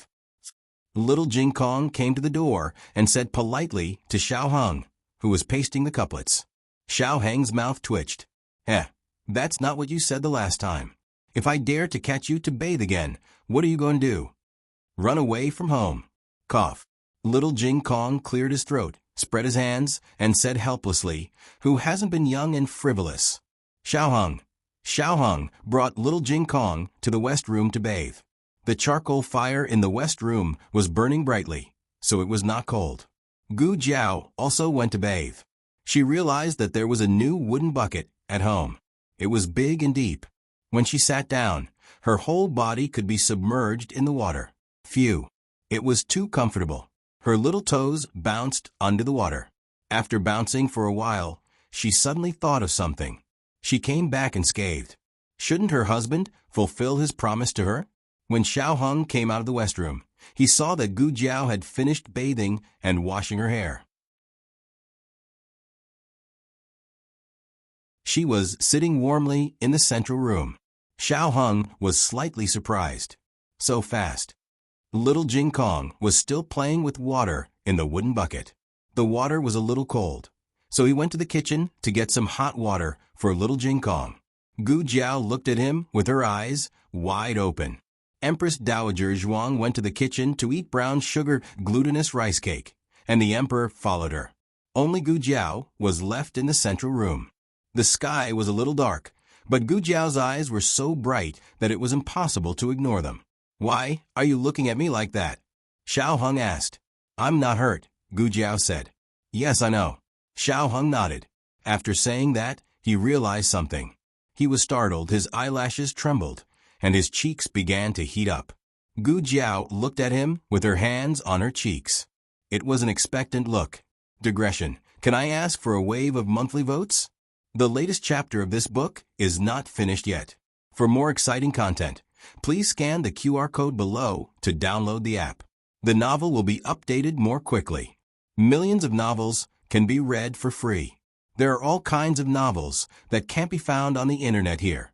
https://www.zhhbqg com/89642_896422826/109123694. HTML Genius. Remember the website address in 1 second. www.zhhbqg.com Biku Go Mobile Reading Website.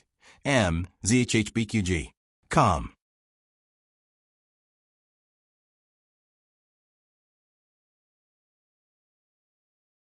Chapter 528. The latest chapter of this book is not finished yet. For more exciting content, please scan the QR code below to download the app. Novels are updated at a faster rate. Millions of novels can be read for free. Novels that can't be found online are all available here. After taking a bath in Little Jingkong, it was Gu Yan and Gu Xiaoshuan's turn. Gu Xiaobao also let Nanny Fong carry him to take a fragrant New Year's Eve bath. Gu Jiao, she's not in a hurry. Yes, she's not in a hurry. It's done. Madame Yao walked in from the back door of the central room with a smile. Gu Jiao stood up immediately. Xiao Hung, who was pasting couplets in the eastern room, choked. Madame Yao smiled and said, "The New Year's Eve dinner is ready. Let's eat first." Gu Jiao. Oh. Xiao Hung let out a sigh. This kind of thing was embarrassing. He agreed so quickly because the atmosphere was so warm. He couldn't just refuse such a small request when she was about to go to war. It was quite embarrassing when he thought about it.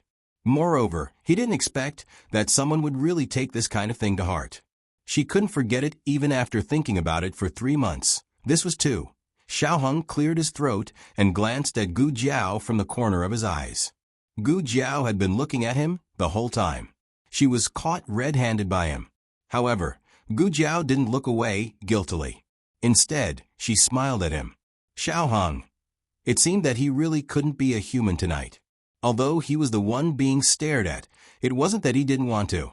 Therefore, strictly speaking, he took advantage of her. Xiao Hung. Xiao Hung, you're only 19, but you want to be a beast. There were many people in the house, so they had to put together 2 tables to sit down. The New Year's Eve dinner was very sumptuous. There were cured meat and sausages from their own house, fried meatballs and eggplant from the neighbors, and a slaughtered chicken. It wasn't their own, but it was bought from the market. However, it still scared the chickens at home for a while. Other than that, the old chancellor also made braised small yellow croaker, mushroom duck soup, smoked bamboo shoot slices, of course. Little Jingkong's vegetarian dishes and steamed eggs with shrimp were also included. As New Year's Eve was also the birthday of Xiao Hung and Little Jingkong, the old chancellor had specially cooked 2 bowls of longevity noodles, 1 big and 1 small, for the 2 of them. Just a day ago, this family was still worried. Only after Gu Jiao returned did they finally have the feeling of a New Year's reunion. It was not the first time the emperor had eaten at Jadewater Lane, but it was the first time he had eaten New Year's Eve dinner. He looked at the dishes on the table that were not even worth mentioning compared to the palace banquet. He did not know if it was because the dishes were too shabby, but he actually felt a little sour in his nose after eating. He suddenly remembered the time when his mother was in the cold palace. It was also New Year's Eve when he and Ning climbed over the wall to find his mother. At that time, he saw his mother sitting alone in the cold, dilapidated room. There wasn't even a decent pot of silver charcoal. He took out the pastries and chicken legs that he had stolen with great difficulty and handed them to his mother. Unexpectedly, the pastries were crushed, and the chicken legs fell to the ground. He did not cry when he climbed over the wall and fell, but when he was chased and beaten by the palace servants and realized that his mother might have to starve on New Year's Eve, he cried out loud.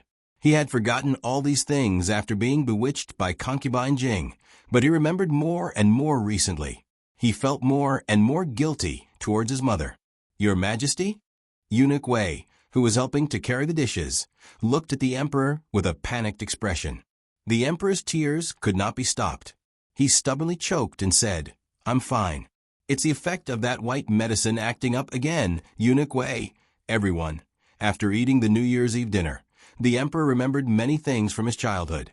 He deeply understood how much damage he had done to his mother during those years when he and his mother became enemies. He had even caused his mother to contract leprosy. What kind of crazy behavior was that? Fortunately, his mother met the little divine doctor. If it wasn't for the little divine doctor's miraculous hands and benevolence, he might have regretted it for the rest of his life. After the New Year's Eve dinner, he found Gu Jiao chopping firewood and boiling water in the kitchen. "I've thought about it. I want to thank you properly," the emperor said solemnly. Gu Jiao looked at the emperor strangely. The emperor said sincerely, "If it wasn't for you, I wouldn't have been able to reunite with my mother. Also, if it wasn't for you, the war at the border wouldn't have gone so smoothly." Why was he talking about the war? The emperor's thoughts wandered a little. From Gu Jiao's kindness to Empress Dowager Zhuang, he thought of Gu Jiao's various actions at the border. "I've heard about what happened at the border. In order to save your grandfather, you and Gu Qingfeng went deep into the remnants of the previous dynasty. In the end, you were chased by the previous dynasty's army and almost died to the emperor's son-in-law's arrow. After that, you unfortunately contracted the plague for the sake of the plague victims in Lingguan City. After that, you went to kill the emperor's son-in-law's men of sacrifice for your eldest brother, but you were frozen into an ice sculpture on the icy plains. You also contracted lung disease from a cold, coughed up blood, and fainted, the emperor said with heartache. As he spoke, he suddenly felt a chill at the back of his head. A terrifying aura was coming from behind him. The emperor was the son of heaven. His aura was very strong, and ordinary people couldn't compare to it. It could be seen how cold the other party's aura was to make him tremble. Gu Jiao also felt it. She turned her head and saw that Xiao Hong had come to the backyard at some point. He was staring at her with a burning gaze. He didn't say anything, but his eyes clearly said everything. She had been chased crazily and almost died to the emperor's son-in-law's arrow. She had contracted the plague and was almost frozen into an ice sculpture.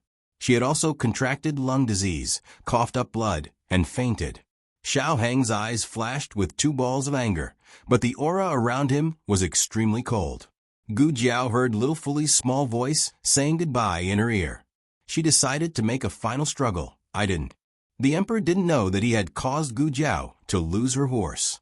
He patted Gu Jiao's small shoulder and said, All right, don't deny it. This one has already seen the military report from the border. This one knows that you don't have a flamboyant personality. Don't worry, this one won't tell anyone." Gu Jiao clenched her small fists. "You've already said it to the person you shouldn't say it to the most." Xiao Heng narrowed his eyes dangerously. He, little liar. At this time, the emperor finally noticed Xiao Heng in the yard. Xiao Heng leaned on his cane and walked towards Gu Jiao with a cold expression. He was here to denounce Gu Jiao. The emperor's gaze fell on his small, crippled leg and cane. He asked with a strange voice, Didn't you say that your leg has already recovered? Why are you still using this?" Who was in the woodshed, covered her mouth. She didn't mean it. She said it for the Empress Dowager. His Majesty heard it himself. Don't blame her. The sudden revelation made Xiao Hong stop in his tracks. He staggered and almost fell. This time, it was Gu Jiao's turn to narrow her eyes and look up and down at Xiao Hong with a dangerous gaze. "Ha, you still called me a little liar. It turns out that we're the same." The emperor had exposed two identities at once, but he still didn't realize it. He was thinking about how to reward the little magic doctor while secretly returning to the palace with Empress Dowager Zhuang. He left the lost couple at the door of the kitchen and stared at each other. Was called over. "When did your leg recover?" Gu Jiao asked with a serious expression. Yuya's heart skipped a beat. She glanced at her husband guiltily, lowered her head, and said weakly, It was the second day after your mother came here for the first time." Gu Jiao had an impression. The first time Princess Xinyang had visited was not long after Prince Ning's accident. At that time, Xiao Hong had been harmed by Prince Ning and had injured his right hand. She had gone to Vermilion Bird Avenue and told Princess Xinyang that Xiaohong had been living in the shadow of being abandoned by Princess Xinyang and his unbearable past and self-loathing. Princess Xinyang came to Xiaohong. With the help of his great-aunt, Xiaohong learned that Princess Xinyang had never abandoned him. The mother and son's worries were solved. So, after his heart disease was cured, his leg was no longer crippled. But when he went to Hamlin Academy for duty the next day, it was clearly not like that. By the way, how's your hand? Does it still hurt? Can you write? It doesn't seem very good. I don't have much strength. Is my hand like my leg? Does it need? At that time, he had sighed and wanted to say something, but stopped himself. He really looked like a little cripple who could no longer walk. She comforted him and told him to strengthen his rehabilitation and massage more. He would definitely recover. Then, she massaged him the entire way. Gu Jiao now seriously suspected that not only had his leg healed, but his hand had also healed. He was faking it. Gu Jiao crossed her arms and looked at Xiaohong. Her small eyes were a bit fierce. Xiaohong also did not expect that he would fall again and again. Not only was his act of faking a cripple exposed, even his act of faking a crippled hand was exposed. This was great. He did not even know who was blaming whom. What is it? Yao Shi saw that the three people's expressions were not quite right. Gu Jiao and Xiaohong did not speak.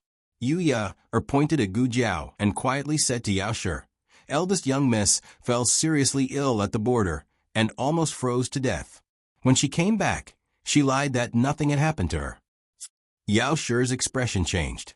Yu Ya then pointed at Xiaohong. "There's also son-in-law's leg.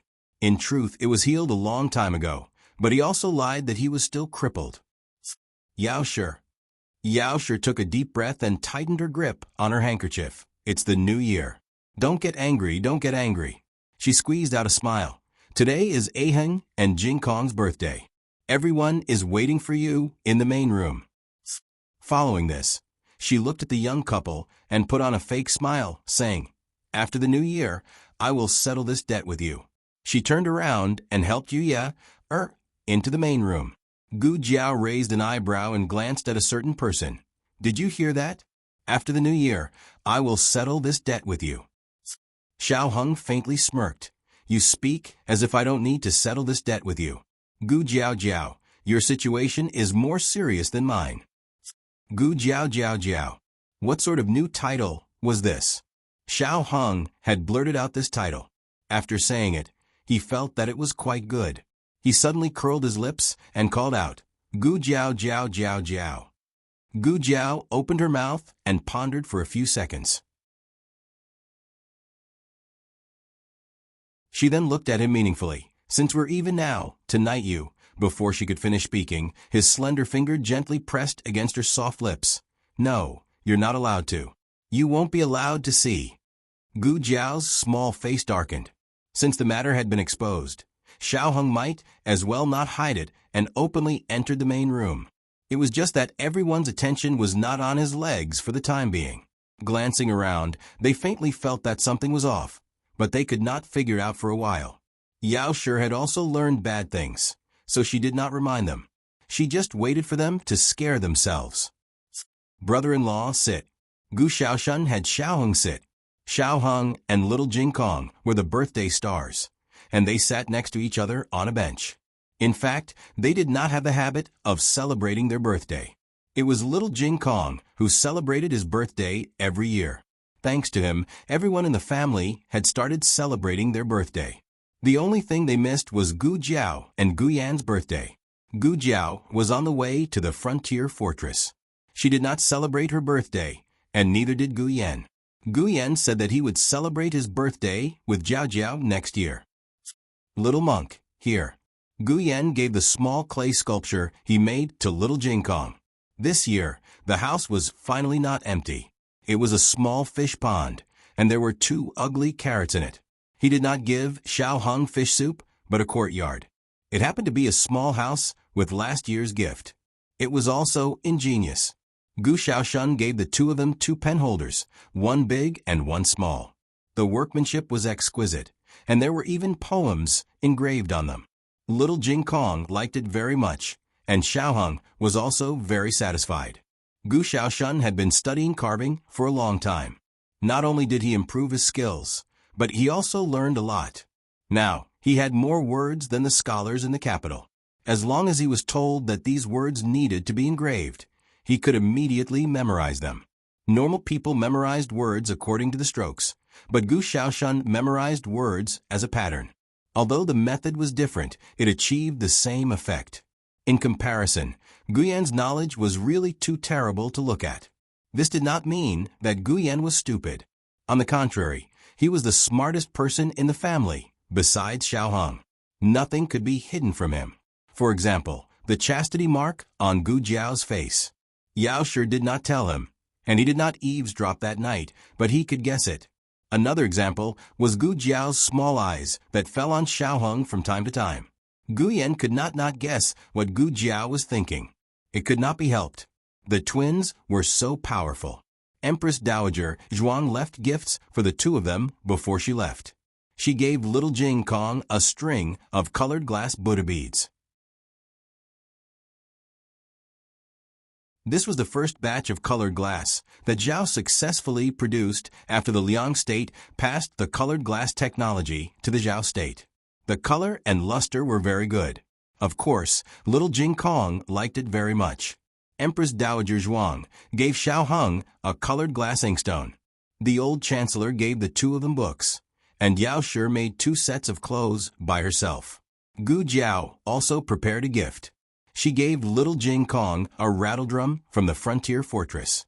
After the victory, the 4-year-old child from Yueching City gave the only rattledrum to her. You are right. The army did not leave. This is your reward. This was the most sincere intention that a child could have during the war. Little Jing Kong soon found a problem. Why didn't brother-in-law give me a gift? Your sister gave me a gift. Xiao Hung looked at Gu Jiao meaningfully. She was the best gift for his birthday. I want to see it, little Jing Kong said. Since it was the little guy's birthday, Xiao Hung did not discourage him. He only picked a brush from the pile of gifts. Here, a brush. Little Jing Kong shook his little rattledrum. My gift is still the best. Jiao Jiao likes me the most. They went to the backyard to light firecrackers. Brother-in-law. Guyan suddenly came to Xiao Hung and said mysteriously, Come here. I have something good to show you. Xiao Hung followed Guyan to the central room. At this moment, everyone was watching little Jing Kong and Gu Xiaoshan light firecrackers in the backyard. The central room was deserted except for Guyan and Xiao Hung. Guyan sneakily took out a small porcelain bottle from his arms. It's freezing. It's freezing. What is this? Xiao Hung asked, puzzled. Wine. Guyan raised his eyebrows and said, It's not ordinary wine. It's a double brew, pear blossom brew, and osmanthus brew. It took me a lot of effort to get it for my son-in-law. Why did you get it? Xiao Hung asked. Guyan said, without changing his expression, I want to drink it. Brother-in-law, let's drink it together. Once you're drunk, Jiao Jiao will be able to do whatever she wants. Guyan was going all out for Jiao Jiao. You can't drink. Xiao Hung firmly objected. Guyan had a heart condition, and he was too young. He definitely couldn't drink alcohol. Guyan looked at him pleadingly. 1 cup is fine. Xiao Hung said, Not even half a cup. Guyan pursed her lips, But I'm here to drink with you. I've never drunk wine in my life. I heard that this kind of wine doesn't make people drunk. Brother-in-law, let me have a taste of it. Xiao Hung, no. Guyan lowered his head, feeling wronged. To be honest, it was hard for people to resist him like this, but Xiao Hung was sober. He wouldn't condone Guyan drinking. As if he could see Xiao Hung's unwavering determination, Guyan took a step back. Then, brother-in-law, why don't you try it for me and tell me what it tastes like? Okay. It was a new year, so Xiao Hung couldn't spoil the child's mood. When Guyan saw that he agreed, his eyes lit up again. He was as happy as a child. He personally took the wine glass and filled Xiao Hung's glass to the brim. He knew that his brother-in-law had a good tolerance for alcohol, but this kind of wine wasn't an ordinary double brew. He stole it from his son-in-law. 1 cup was enough to make him drunk. Get drunk. Brother-in-law. Xiao Hung took the glass. Just as he was about to drink, little Jing Kong and Gu Xiaoshun unexpectedly rushed in. Little Jing Kong bumped into Xiao Hung on the spot. Xiao Hang's hand trembled and spilled the entire glass of wine. Gu Yan clenched his little fists. Xiao. Shang. Brother-in-law, I'm sorry. Little Jing Kong apologized and made a face at Gu Xiaoshun. Ha ha ha. Come and catch me. After he said that, he ran out. Gu Xiaoshun chased after him. Gu Yan suppressed his anger and poured a second glass for his brother-in-law. He said with a smile, "It's okay, there's more." Xiao Hung took the second glass. In the end, the 2 troublemakers ran back. This time, it was Gu Xiaoshun. He directly knocked over Xiao Hang's glass. The glass fell to the ground with a bang. Gu Xiaoshun. Huh? Broken and safe. Gu Yan was furious. Broken your head. The wine was almost gone. Gu Yan was about to die from anger because of these 2 guys. They were really bad at everything, but they were number 1 at causing trouble. I'm fine. Xiao Hung said, "Let me do it. You guys go out first. Don't prick your feet."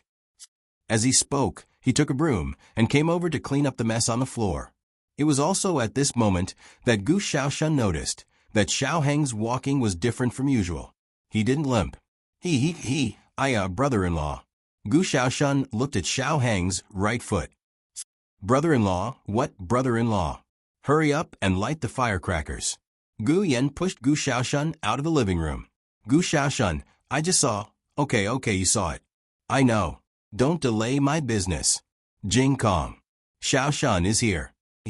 Gu Yan decisively waved at little Jing Kong. Little Jing Kong grabbed a firecracker and pounced on Gu Xiaoshun. The 2 childish guys played together again. Gu Yan returned to the living room. Wasn't it just brother-in-law's foot? It was healed long ago. Idiot, you only noticed it now. Brother-in-law, let me help you. Gu Yan eagerly snatched the broom from him and cleaned up the mess on the floor. Then, he shoveled it out with the bucket. When he returned to the living room excitedly, he didn't see his brother-in-law. Instead, his sister was sitting at the table with a flushed face. He walked over in a daze and asked Gu Jiao, "Sister, where's brother-in-law?" Gu Jiao looked at him with her misty eyes and pointed at the study room. Gu Yan saw that Gu Jiao's reaction was not right. He looked at Gu Jiao and then at the porcelain bottle on the table. His heart skipped a beat. He picked up the porcelain bottle and shook it. It was empty. He lifted the porcelain bottle and poured the wine out. There was not a drop of wine left. No, it can't be Gu Yan. It's not you who drank it. Say it's not you. Bang. Gu Jiao's little head hit the table. Gu Yan. He wanted his brother-in-law to get drunk and send him to his sister's room. However, his brother-in-law didn't get drunk, but his sister passed out first. It's over, it's all over. Gu Yan sat down on the chair dejectedly. He let out a long sigh and also hit his head on the table. When Xiao Hung came out, he saw the 2 little heads on the table. Senior servant Fang was changing the bedding in the east room, so Xiao Hung had to send Gu Jiao back to the west room first. He would move her over later. Gu Yan said sullenly, "I'll ask Bean Sprout to make some hangover soup." The hangover soup was quickly sent over, but before he could feed her, Gu Jiao knocked it over and spilled it all over Xiao Hung. Looking at his sister's drunken appearance, Gu Yan knew that there was no way to save the situation. He shook his head helplessly and went to the backyard to light the firecrackers. Xiao Hang's body was covered in hangover soup. His clothes were thick enough, so they weren't hot, but they were wet and uncomfortable. Moreover, when the cold wind blew, he would feel cold. He could only change his clothes first. He looked at Gu Jiao and said with amusement, "You're so drunk." Gu Jiao was indeed drunk. She didn't know that the little benefit she had been longing for was right in front of her.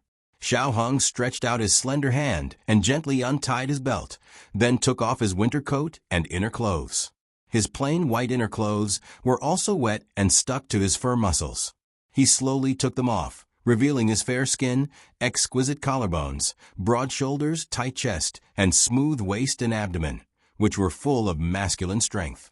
Gu Jiao suddenly woke up. She opened her eyes in a daze.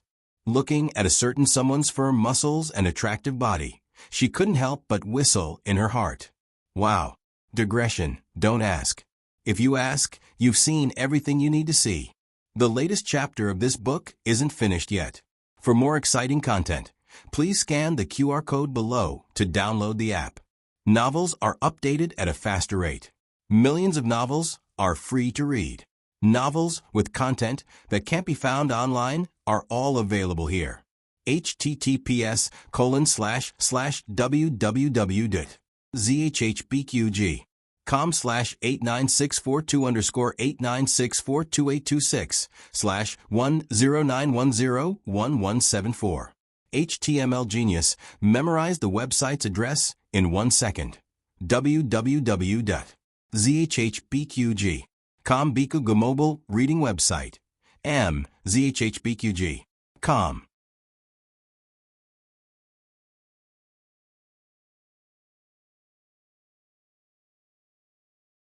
Chapter 529. The latest chapter of this book is not finished yet. For more exciting content, please scan the QR code below to download the app. The novel will be updated even faster. Millions of novels will be read for free. There are all kinds of novels that can't be found online. Xiao Heng's shirt and pants were wet from the hangover soup, so he had no choice but to change out of them. When he finished changing and turned around, he subconsciously glanced at Gu Jiao, who was a drunken mess on the bed. Gu Jiao's sleeping posture was a bit, well, it was hard to explain. Her face was flushed, the quilt was kicked, and the pillow was crooked.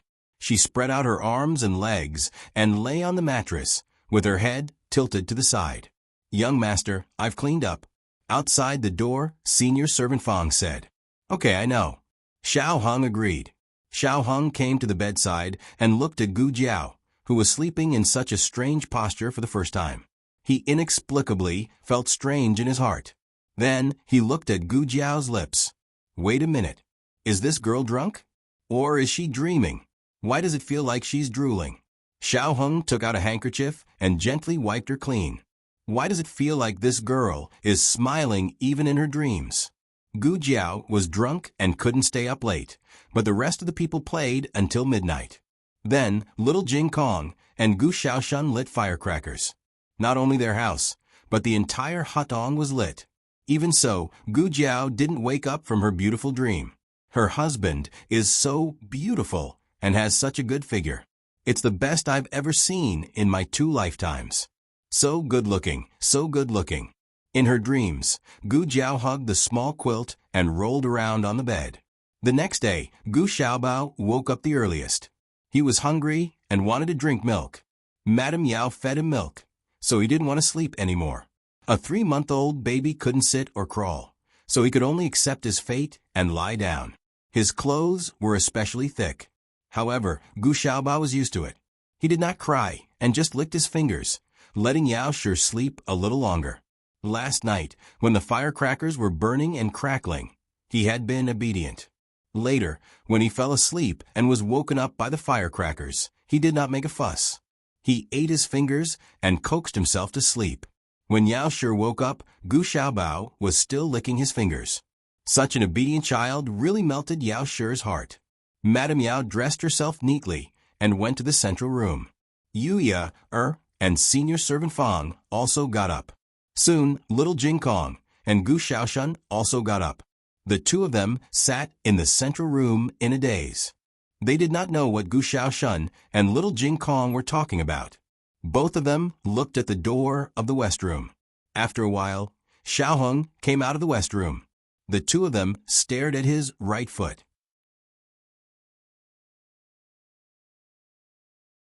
Gu Xiaoshan used his elbow to nudge little Jing Kong's arm and said in a low voice, "I didn't lie to you, right? Look, it's healed." He had discovered it yesterday, but he forgot about it because of Gu Yan's interruption. This morning, he pulled little Jing Kong along to verify it. Little Jing Kong stared at his bad brother-in-law's right foot and carefully observed it for a while. He nodded and confirmed seriously, yes, it's really healed. See, brother-in-law is healed as soon as Jiao Jiao came back. Gu Xiaoshan and Gu Jiao would call each other elder sister when they were together, but with little Jing Kong, they would call each other Jiao Jiao. Little Jing Kong's address was never affected by Gu Yan and Gu Xiaoshan. It could be said that he was strong alone. Brother-in-law. Little Jing Kong called out to Xiao Hong.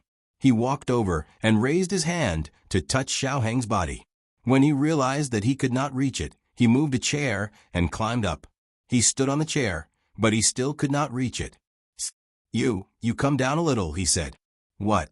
Xiao Hong asked. Come down a little, I have something to tell you, little Jing Kong said. Xiao Hong decided to give the little monk some face. He bent down slightly and looked at the little monk at the same level. What's wrong? Little Jing Kong reached out his small hand and patted his shoulder solemnly. Brother-in-law, you finally overcome the obstacle and become a normal person. I'm really happy for you. One who was unaccountably solicitous was hiding evil intentions. Xiao Hong squinted at the little guy and asked, what exactly do you want to say? Little Jing Kong thought for a while and said honestly, I want to increase the rent. Xiao Hong was speechless. When Gu Jiao woke up, the whole family knew that Xiao Heng's legs had returned to normal. They all thought that Xiao Hong only recovered this morning. Madame Yao and Yu Ya did not say anything. After all, it was a happy occasion. Madame Yao also calmed down after thinking for a whole night. When she first learned that her daughter had married a crippled scholar from the countryside, her heart was filled with pain. Her daughter was the daughter of the Marquis. If she had raised her daughter since she was a child, she would not have married a crippled and poor boy. She had once had such thoughts as well. The reason why she accepted it was because she had never raised her daughter, so she had no right to criticize her daughter's choice. Secondly, she liked Xiao Heng's character. She comforted herself that her daughter might not have a better life after marrying a better man. As long as her daughter was happy, she had no regrets. However, this son-in-law of hers gave her a big surprise. Not only did he become the top scorer in Yuzhou and enter the Imperial College, but he also came out on top in the Imperial examinations and became the youngest top scorer in Zhao country. His only regret was his legs, but now even this regret had disappeared. How could Madame Yao be ruthless enough to find Xiao Hong to settle accounts? As for her daughter hiding the fact that she had escaped death several times at the frontier fortress, she was more distressed than harshly scolding her. The young couple did not know that their crisis had quietly passed. Gu Jiao came out of the east room and found little Jing Kong sitting alone on the threshold of the front yard. He was small, and his mushroom hair was neat and tidy. At first glance, he looked like a lonely mushroom growing in the snow. Gu Jiao walked over and bent down to look at him. Jing Kong, what are you doing here? Little Jing Kong turned around and looked at Gu Jiao. I'm waiting for Shifu. When he said this, Gu Jiao remembered that little Jing Kong Shifu would celebrate his birthday with him every year. He also came last year, but he did not meet with the others. He left little Jing Kong's birthday gift, a deed to a house in Liang country, and then left. Gu Jiao sat down next to little Jing Kong and asked, Your Shifu didn't come last night? Yes. Little Jing Kong nodded, but he was a little depressed. Gu Jiao rubbed his little head and said, It snowed heavily in Zhao country this year. Your Shifu is old, so it might not be convenient for him to go out, or he might have been delayed on the road. Because little Jing Kong always called his Shifu, Gu Jiao's impression of him was that he was a little old man with a white beard and a hunchback. In this kind of weather, even a strong man would have a hard time traveling, let alone an old man. Little Jing Kong thought about it seriously and felt that it was not impossible. Compared to him, his Shifu was indeed quite old. So his Shifu might really have been delayed by the heavy snow. Do you miss your Shifu a lot? Gu Jiao asked. Yes, a little. Little Jing Kong was an honest child. Gu Jiao paused and asked, Why don't you write another letter to your Shifu? Little Jing Kong curled his lips in disdain. No, he didn't reply to the letter I wrote to him last time. The more he talked, the more it showed that he cared about his Shifu. He was a very affectionate child. His Shifu picked him up and raised him until he was 3 years old. In his heart, his Shifu was like a father, right? Gu Jiao said to little Jing Kong, "How about this? When I reply to Ningxiang's letter, I'll ask her to go to the temple and ask if your Shifu is well and if he went out." Okay. Little Jing Kong did not refuse. Gu Jiao curled her lips. "What's your Shifu's name?" Little Jing Kong said, "Liaochen." Gu Jiao nodded thoughtfully. Judging from his Dharma name, he must be an enlightened monk. Little Jing Kong thought for a while and spread his hands. "I don't know if he's enlightened or not, but my Shifu is indeed very tall." Gu Jiao adjusted his image in her mind from a little old man with a white beard to a big old man with a white beard. Gu Jiao finished writing a letter in the afternoon. The courier station in Zhao country was open all year round, but the letter was sent slowly during the Lunar New Year. Gu Jiao could send it to the courier station every few days. On the 7th day of the Lunar New Year, the long-awaited news of the Gu army's return to the capital finally came. The weather was beautiful. It snowed heavily for 3 days, but it cleared up on the 7th day of the Lunar New Year. The golden light shone on the earth, and the imperial city was an auspicious sign. When the people heard about the return of the army, they waited on the streets and at the city gate. For a moment, the crowd was surging and the crowd was boiling. The imperial guards had to use their bodies to block the excited people. The people could not rush out, so they could only stretch their necks. The uniform sound of horse hooves and armor came from afar. Under the bright sky, it was deafening, as if they could see the golden spears and armored horses on the battlefield. "It's the Gu army. The Gu army is back." A tall and strong man shouted loudly. The crowd became restless. The people who were not satisfied with being stopped by the roadside pushed each other forward. The imperial guards used a lot of strength and gritted their teeth to prevent the people from rushing out. Although the war did not spread to the capital, the people still got a lot of news from the frontier fortress through the official reports of the imperial court. When they heard that the old duke and the princess of the imperial court had fallen into the hands of the enemy, they almost thought that the tragedy of Zhao country losing to Qin country 10 years ago and then sending Commandery Prince and as a hostage would happen again. But the Gu army won. Not only did they win against the remnants of the previous dynasty and the army of Qin country, but they also protected the princess of Zhao country. They took back the lost cities as quickly as possible and annihilated the invading enemy forces at the smallest cost. They were the soldiers of Zhao country, the heroes of Zhao country. Tang Yueshan's leg injury had basically recovered. He took the lead and walked in the front. Before leaving the capital, he still had some fat on his belly, but after the war, it was gone. He lost a lot of weight, but he was very energetic. He wore dark armor. He had a strong back and a bare waist. He had a powerful aura. Behind him was Gu Changqing, who was also riding a horse. Gu Changqing wore a silver armor that flashed with cold light. The white cloak behind the silver armor fluttered in the wind. He wore a helmet, and the iron visor of the helmet was lowered. The commoners could only see his eyes that were as cold as knives and his valiant figure. Who in the capital didn't know that the Ding, and Marquis Shitzi, was handsome and elegant. But when he was a military officer in the army, he was too unreasonable. So he gained the reputation of being a cold-faced Yama. But it was this cold-faced Yama that protected their Zhao country's mountains and rivers. The crowd burst into fierce cheers. "I heard that Gu Shitzi is not married yet." "What, you want to marry your daughter over?" "It's not impossible. Your daughter is only 3 years old." "He? Who is that person?" A young man pointed at the young man wearing silver armor behind Gu Changqing. When did the Gu family army have such a young general? To be able to walk behind Gu Changqing, it was reasonable to say that his position in the Gu family army was not low. But when the Gu family army left the city, they also came to see. The 2 commanders on the left and right, as well as the generals, were much older than Gu Chongqing. This young man was clearly younger than Gu Chongqing. Between his eyebrows was a bit immature. The people guessed for a while, but couldn't guess who he was. In the end, an imperial guard in front of the people couldn't help but say, "It's Ding and Marquis Fu's second young master." Ding and Marquis Fu's second young master? Everyone was shocked.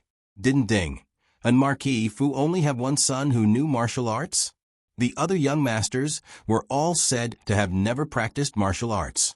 Even the youngest fourth young master was a sickly invalid. Aya, that person looks like Gu Chengfeng. At this time, a student from Qinghai Academy recognized his classmate.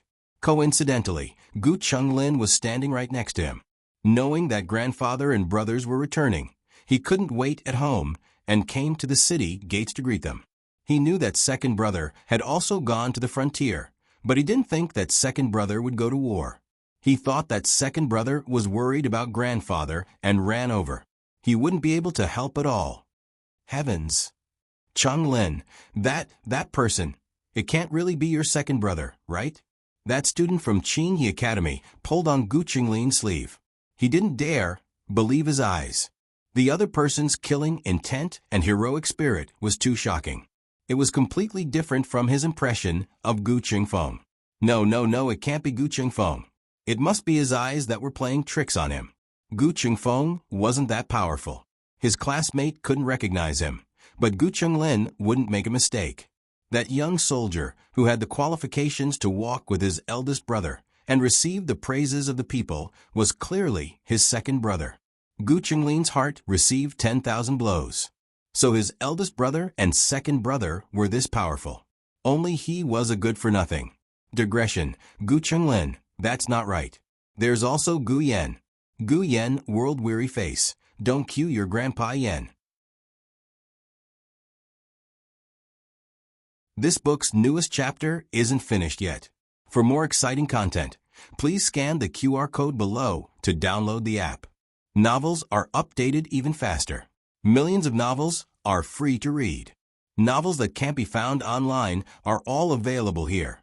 https://www.zhbqg.com/89642_8964286/1090790606. HTML Genius memorized this website's address in 1 second. www.zhbqg.com Biku Go mobile reading website. zhbqg.com.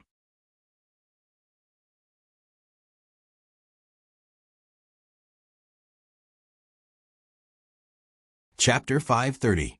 The latest chapter of this book is not finished yet. For more exciting content, please scan the QR code below to download the app. Novels are updated faster and more frequently. Millions of novels are free to read. There are all kinds of novels that can't be found online. The Old Duke's Carriage and Princess Ning. Anne's carriage returned with the 3 armies. The old Duke's limbs were broken. Even if Gu Jiao reconnected them, he wouldn't recover so quickly. He went straight to the Duke's mansion after entering the capital. Gu Chongqing and Tang Yueshan escorted Princess Ning, Anne's carriage, into the palace. The emperor was very excited. Not only was he excited that the 3 armies had returned, but he was also excited that Princess Ning, Anne, who had been separated from him for so many years, had finally returned to his side. The emperor first went to the imperial study to meet Tang Yueshan, Gu Chongqing, and the other generals. He generously praised their performance in this battle. When the court is held, I will reward all of you handsomely. Awarding meritorious officials was a big deal. It was related to the people's hearts and the prestige of the royal family and the Zhao kingdom. The imperial edict had to be announced in front of all the civil and military officials in the throne room. I dare not claim credit for myself. Tang Yueshan cupped his hands and said solemnly, I defeated Yi City and caused the imperial army to lose nearly 10,000 soldiers. I am guilty. Please punish me, your majesty. Then he lifted the hem of his robe and knelt down. The emperor walked around the desk and helped him up. General, you don't have to do this. Victory and defeat are common in war. Besides, it was an ambush set by the remnants of the previous dynasty. When we left the capital, no one expected the Qin Kingdom's army to invade the northern border of the Zhao Kingdom. If Marquis Xianping were here, this might have been over. But Marquis Xianping was thick-skinned and shameless. Tang Yueshan couldn't get over it. He couldn't accept his own defeat. He felt ashamed. The emperor had a headache. How could he punish him? Tang Yueshan did lose in Yi City, but it was 10,000 soldiers against 80,000 soldiers of the Qin Kingdom. Who could win? The emperor wanted to scold Tang Yueshan. You are too conceited. Why do you think you can win against 80,000 soldiers? Do you think you are the Yan Kingdom's war god, Xian Yuanli? Even Marquis Xianping didn't dare to boast like that. However, the emperor could only think about these things in his heart. It was not appropriate for him to say it out loud. For the past few days, he had been pondering his mother's way of using people. He had figured out a lot of things. For example, Tang Yueshan's conceit seemed to him that he was not without merit. Tang Yueshan's conceit came with his actions, not his words. He would work hard for it, and he would be stricter with himself. Tang Yueshan was the reason why the archers of the Tang family were so famous in the Six Kingdoms, even on par with the archers of the Yan Kingdom. Cough, there's no need to punish me. You've just made a great contribution. If I punish you now, wouldn't it chill the hearts of the soldiers and the people of the world? Tang Yueshan said bitterly, I'm ashamed to accept it. Please punish him, Your Majesty. Grand Marshal Tang, please don't make things difficult for His Majesty, said Gu Chongqing indifferently. You're a meritorious minister, so His Majesty punishing you is not a wise ruler. If you really blame yourself, why don't you go and receive your punishment yourself? I think Jiao Jiao's acupuncture punishment is pretty good. Tang Yueshan immediately shut his mouth. After leaving the palace, the two of them mounted their own horses. Gu Chongqing was about to leave when Tang Yueshan stopped him. You'd better clean up your mother's mess. Gu Chongqing frowned and looked at him. Tang Yueshan said, Your mother is a member of the Ling family. If she's a spy, haven't you considered the possibility that the Lings are spies as well? Gu Chongqing was silent for a moment and said, My grandfather has suspected this possibility, but he's been investigating the Lings all these years and hasn't found anything. All he knows is that my mother went missing when she was very young and was found a year later. Tang Yueshan asked suspiciously, You mean the Ling family's daughter had been replaced by someone else at that time? Someone with a similar appearance, your mother? Gu Chongqing nodded. Based on the evidence my grandfather has, this is the most reasonable possibility. Tang Yueshan pulled the reins. I advise you to keep a close eye on the Lings. It's better to be safe than sorry. Now that I know your secret, I'm half your accomplice. Don't drag me down with you. Gu Chongqing said calmly, If that day comes, just pretend you don't know. Tang Yueshan laughed. Who can guarantee that you won't expose me? Gu Chongqing did not bother with him anymore and left on his horse. Tang Yueshan shook his head. Young man, you have a bad temper. At this moment, a few palace servants were carrying shopping bags back to the palace and accidentally bumped into Tang Yueshan's horse. The horse neighed in fright. Tang Yueshan flew into a rage. Are you blind? Do you have a death wish? The palace servants were speechless. On the way back, Gu Chongqing was seriously considering the situation Tang Yueshan mentioned. He ignored Tang Yueshan because he and Gu Chengfeng would never expose Tang Yueshan unless Tang Yueshan betrayed them first. During this period of time at the frontier fortress, his grandfather had told him a lot about his mother. His grandfather had been worried that there might be other spies in the Ling clan, so he had been investigating the Ling clan in secret. However, he hadn't found anything. There were a few servants and maids in the residence who had been found out by his grandfather after old concubine Jing's affair was exposed, and they were dealt with one by one. In his opinion, the possibility of the Ling clan being suspicious was slim. However, it was better to be safe than sorry. Tang Yueshan was right. It was never a bad thing to be cautious. After returning home, Gu Chongqing ordered a few secret guards to keep an eye on the Ling clan. Then, he went to pay his respects to old Madame Gu and Marquis Gu. On the other hand, the emperor went to Renshou Palace immediately after meeting Tang Yueshan and Gu Chongqing. He saw Princess Ning, whom he hadn't seen for many years, in the warm room of Renshou Palace. Princess Ning was still wearing the clothes of the frontier fortress. She had just met Empress Dowager Zhuang, and her eyes were red with tears. It had been 20 years. She was no longer that charming girl. She was now a married woman. Time and the sandstorms of the frontier fortress had left traces on her face. Her face was haggard and her figure was thin. The emperor almost didn't dare to recognize her. Where was Ning, who was as beautiful as a peach? Where was his innocent and carefree sister? Where was the little girl who held his arm and always complained that he didn't have time to accompany her? She was gone. Gone. The hardships she had suffered in the frontier fortress were all written on her face. Not to mention that she was a princess of the royal family. People would think that she was a woman of the common people.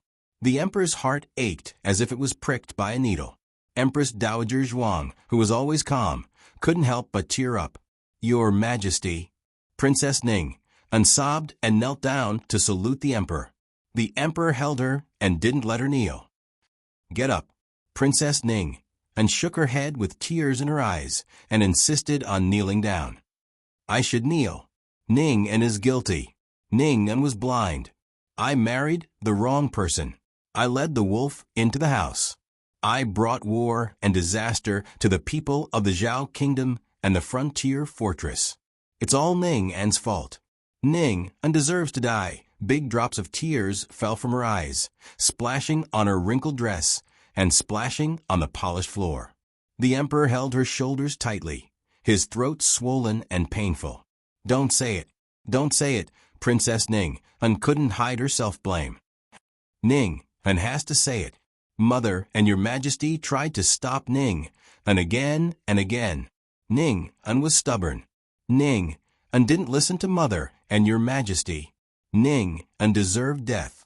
The emperor looked at Ning's tears and felt like a knife was being twisted in his heart. "You are my sister. I won't allow you to say such things. What happened back then is already in the past. You were also used by others. It wasn't your fault. You mustn't blame yourself. Imperial Mother and I have never vented our anger on you. Don't belittle yourself. Quickly get up." The emperor pulled Princess Ning up by force. Princess Ning was sobbing. The emperor looked at the 12 or 13-year-old boy sitting in the wheelchair. His eyes moved slightly and he asked, "This is Princess Ning," and turned her head and said to the boy, "Xian, quickly greet your uncle." Compared to Princess Ning's breakdown, Huang Fuxian was much calmer. He didn't shed a single tear, nor was there a trace of sadness or excitement at the reunion. He just stared straight at the emperor, as if he didn't know that such a direct gaze was very rude. "Uncle," he called coldly. This greeting was neither warm nor respectful. Whether it was as an uncle or as the ruler of a country, the emperor couldn't possibly be satisfied with this greeting. However, the emperor had always been endlessly tolerant of Princess Ning, and so he didn't care about Huang Fuxian's rudeness. The emperor's gaze fell on Huang Fuxian's wheelchair, and he asked, "What's wrong with Xian'er's leg? Are you injured? Have you called for the imperial physician?" Huang Fuxian laughed coldly. "Xian'er." Princess Ning's expression became serious. "Don't be rude to His Majesty." The latest chapter of this book is not finished yet. For more exciting content, please scan the QR code below to download the app. Novels are updated faster and more complete. Millions of novels are free to read. Novels with a deeper meaning that can't be found online are all available here. https://www.zhbqg.com/89642_8964286/1090782551. HTML Genius memorized this website's address in 1 second. www.zhhbqg.com Bikuga mobile reading website. zhhbqg.com that you're tuning in to the Echo Reads YouTube channel. Don't forget to subscribe and join us on this journey to catch the most captivating stories.